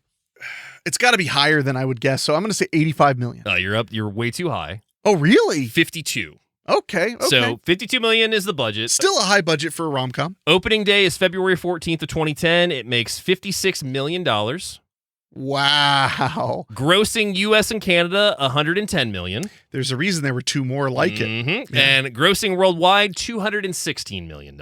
Beautiful. Yeah. Love that. Shot over a period of 53 days in California. Features one of the largest ensemble casts in Hollywood history. The first film to be co-produced by New Line Cinema and Warner Brothers. Which is a weird claim because 2 years earlier, Warner Brothers bought New Line. But you know. Scored the third highest opening weekend in February. Wow. Won 2 awards for Fox's 2010 Teen Choice Awards for Best Romantic Comedy, and Ashton Kutcher won for Best Actor. That's why they put Ashton and Taylor Swift in it. It was for that Teen Choice money. The second biggest opening for a romantic comedy, just behind Sex and the City in 2008 with $57 million.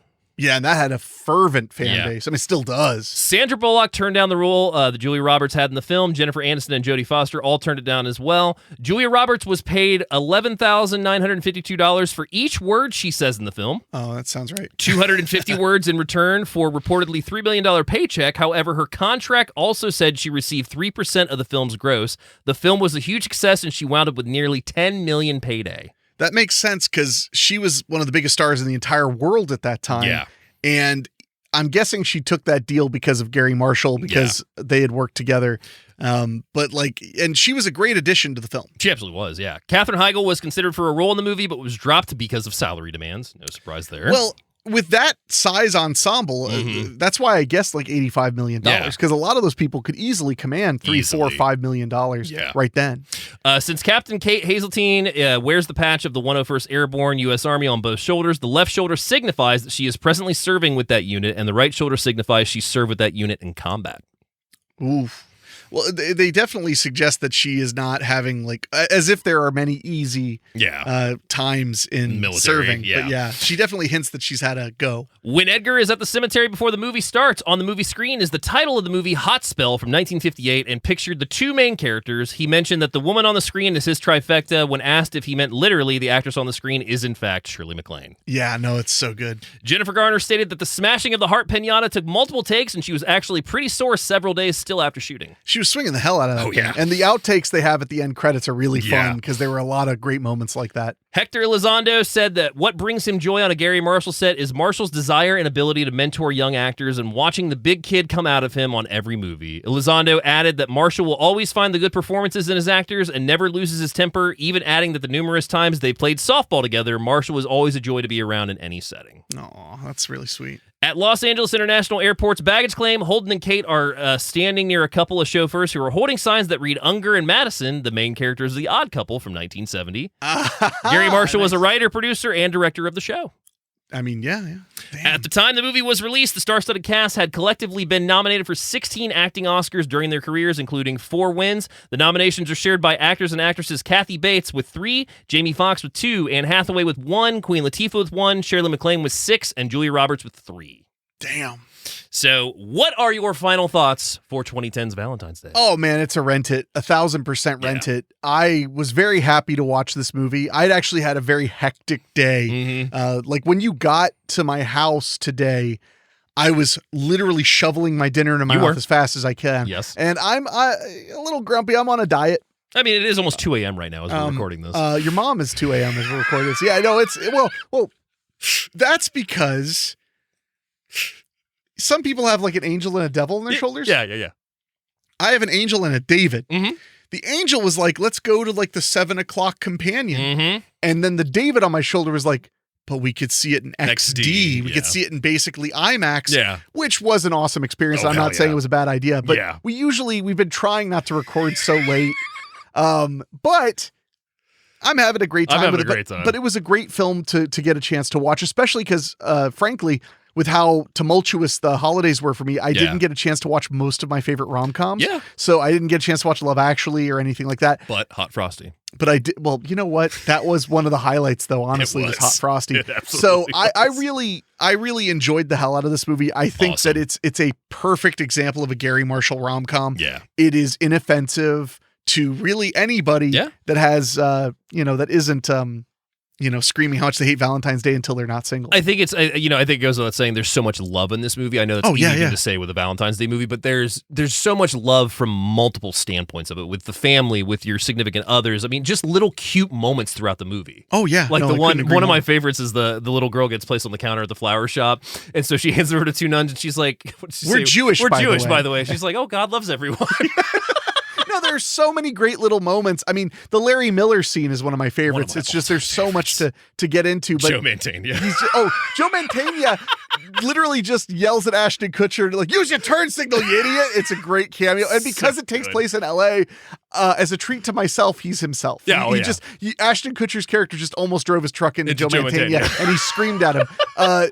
Joe Mantegna is at his best when he's very angry and yelling. Yes. So, absolutely. I mean, there's so much to love about the film. 1,000% to rent it. Yeah. And honestly, and to buy it if you are a rom-com person. No, absolutely. But if you're a rom-com person, I can't imagine you missed this. No, it's one of those movies that if you have not seen it, do yourself a favor and make that a Valentine's Day watch, because you can't go wrong with it. And then follow it up with My Bloody Valentine. Take a page from my book. Yeah, why not? Or if you really just want to feel 2000s as shit. Yeah. Valentine. Yeah. I love Valentine. It's not a good movie, but I love it. I had a conversation with my buddy of mine because he's about your age actually. Yeah. But he's got like a very about that era. Mm-hmm. And I know when a lot of those movies were coming out, everybody was kind of grouchy, which is hilarious, by the way, because people will be like, oh, that era was so bad. It was all remakes and da-da-da, da-da-da. But also I hated all the original movies that came out then too. It's why I've eased up on it, but internet discourse lately. Yeah. I'll see somebody crapping on like Afraid, the Afraid AI, which I just watched, which was fun. I liked it. It was fun. And great ending. Yeah. Really dour ending. But I saw somebody bitching about that. I saw somebody bitching about Imaginarium. I saw somebody bitching about Night Swim. Mm-hmm. And I always commented the same thing after everybody was shitting all over it. I just commented and said, I wish movie studios would get back to what they're good at and what the people want. Remakes. And it like always stops the conversation. It do. I shouldn't, as a public face of independent film, maybe I shouldn't be such a dick, but you know what? Like I said, we all deserve a little treat for ourselves. Exactly. And I can only smoke so many cigars, so sometimes I just gotta say something catty on the internet. That is also true. And speaking of catty on the internet, we always like to end the show with a couple of recommendations. Yes, and I want to hear yours, Double D. So the first one I've got is one movie that, again, knocked my ass flat. Like, I was not expecting this movie to be so good, and that's Crazy Stupid Love from 2011. Oh, I love Crazy Stupid Love. Yeah, currently available on Hulu and Paramount Plus. A middle-aged husband's life changes dramatically when his wife asks him for a divorce. He seeks to rediscover his manhood with the help of a newfound friend, Jacob, learning to pick up girls at bars. Again, a ensemble cast. A very and a great one, and one that really hits you. Yeah. In the best way. Second recommendation, one I actually saw in theaters. Haven't seen in a while, but I loved this movie just for the simplicity of how people can relate to this. Is 2010's She's Out of My League. An average Joe meets the perfect woman, but his lack of confidence and the influence of his friends and family begins to pick away at the relationship. Super fun movie. Not a lot of people saw it, I don't think, because I don't think it did super well, and it's very underrated in my opinion. And my pick is also extremely underrated, and in my opinion, deserves a lot more love. Mm-hmm. And that is The Holiday from 2006, directed by Nancy Meyers. This is another in that genre, which I'm starting to think really Love Actually launched. Yeah. Of the bunch of stories that kind of combine. This one's also in Los Angeles. Yeah. And unlike this film, which used an incredible amount of self-restraint in not having anybody be in the movie business. Yeah. I was actually kind of surprised there were no characters that were just like film directors or filmmakers or something. But The Holiday has a lot of like film adjacent people. People are writing, people who are acting, producing, etc. But it's a great film. It stars Jack Black, Cameron Diaz, Kate Winslet, Jude Law. Yeah. It's a great film, super fun. IMDb says Amanda lives in LA and is a movie trailer editor. Iris lives in Surrey and is a journalist. The two decide to swap houses for 2 weeks at Christmas, both trying to forget their troubled love lives until love finds them anyway. It's such a cute movie. It's a great one. It's super fun. It's cool to see Jack Black in a role like this. Yeah. So I really recommend The Holiday, and it's streaming on Tubi right now. It's a great one. So I really do recommend that one. So yes, we do, I believe, have one email. One email. Last I checked, it was one or uno One. in Spanish. And this one is from our good buddy Patrick. Patrick, the subject line is After Hours. Hey guys, I was wondering if you would cover Martin Scorsese's After Hours. I was just thinking about the movie tonight. That's so weird. It's creepy. Yeah. I recently discovered it the other day. I was thinking maybe you guys could do a Murphy's Law movies month. Thanks, Patrick. I do like Not a After bad Hours. idea. I just saw it for the first time, like not even 2 or 3 years ago. And it was a blind spot in my Scorsese, and it is so out of its mind, but so much fun. And another ensemble film. Yeah, Packed with very. A bunch of people. Yeah, I think we could check that out. We pretty could soon. definitely do After Hours. So before we get out of here, Yes, sir. what are we covering next week? So next week, we are taking a detour from love, and we're going to the opposite of love with Revenge. 2013's Blue Ruin. Jeremy Saulnier, who has done Murder Party, Green Room. This is his second film. Yeah. Yeah, 2013. Yeah, it was right after Murder Party. Yeah. He comes out swinging with Blue Ruin. Starring Macon Blair. It is a really gritty revenge tale. Currently available right now on Pluto, Plex, Tubi, and Folsom. And an incredible film, highly worth watching. It was the beginning of his major career. Yeah. They crowdfunded it. They shot it on Canon cinema cameras, which were brand new at the time. Yeah. Shot it, this is nerd stuff, but they shot it entirely with photography lenses, which I just, I think is really cool for a movie that looks as great as it is. Absolutely. It's simple, but it really put Saulnier and Macon Blair on the map. Yeah. And now they're both, very in the world of show business. I mean, Macon Blair's been in friggin' Clint Eastwood movies, and he just directed the Toxic Avenger remake. He's done so many you have things. not seen Green Room, or you haven't even seen Rebel Ridge, or even Macon Blair's movie that I just watched, I Don't Feel at Home in This World Anymore. Fantastic movies. Yeah, no, Cannot they're recommend excellent. either of them enough. It's going to be a really fun one. I haven't revisited Blue Ruin since I've seen it twice. I saw it once on Netflix when it first hit, and then I watched it again a few years later. Yeah. And I love everything about that movie, so I'm really excited to talk about it. It's going to be good. So, but with all that being said, my friends, Yes. we're going to get out of here because it is goddamn late. Yes, it is. But we really do appreciate you hanging out with us here. Do You Even Movie? I've, of course, been your host, Enrique Couto, and my good buddy and co-host, Double D, David DeNoyer. That's me. If you are listening to us on podcasts, please make sure you subscribe on your favorite podcasting app if you haven't already. Leave us a rating. We really do appreciate it. If you're watching us on YouTube, make sure you're subscribed. What are you doing with your life? Come on. Yeah. Get your shit together. You can find all the information at doyouevenmovie.com and send us an email at doyouevenmovie@pod@gmail.com. All the information's in the notes, yada, yada, yada, et cetera, et cetera, et cetera. So, Dave, do you want to give like a Valentine's? Here's the trick. Oh, boy. I'm going to give you a pro tip. Okay. All you have to do at the end of something, to cover all bases, is Yeah. go, honey, I can't wait to see you. Honey, I can't wait to see you. There you go. It'll cover all bases indefinitely. So until next time, we will see you Next Tuesday.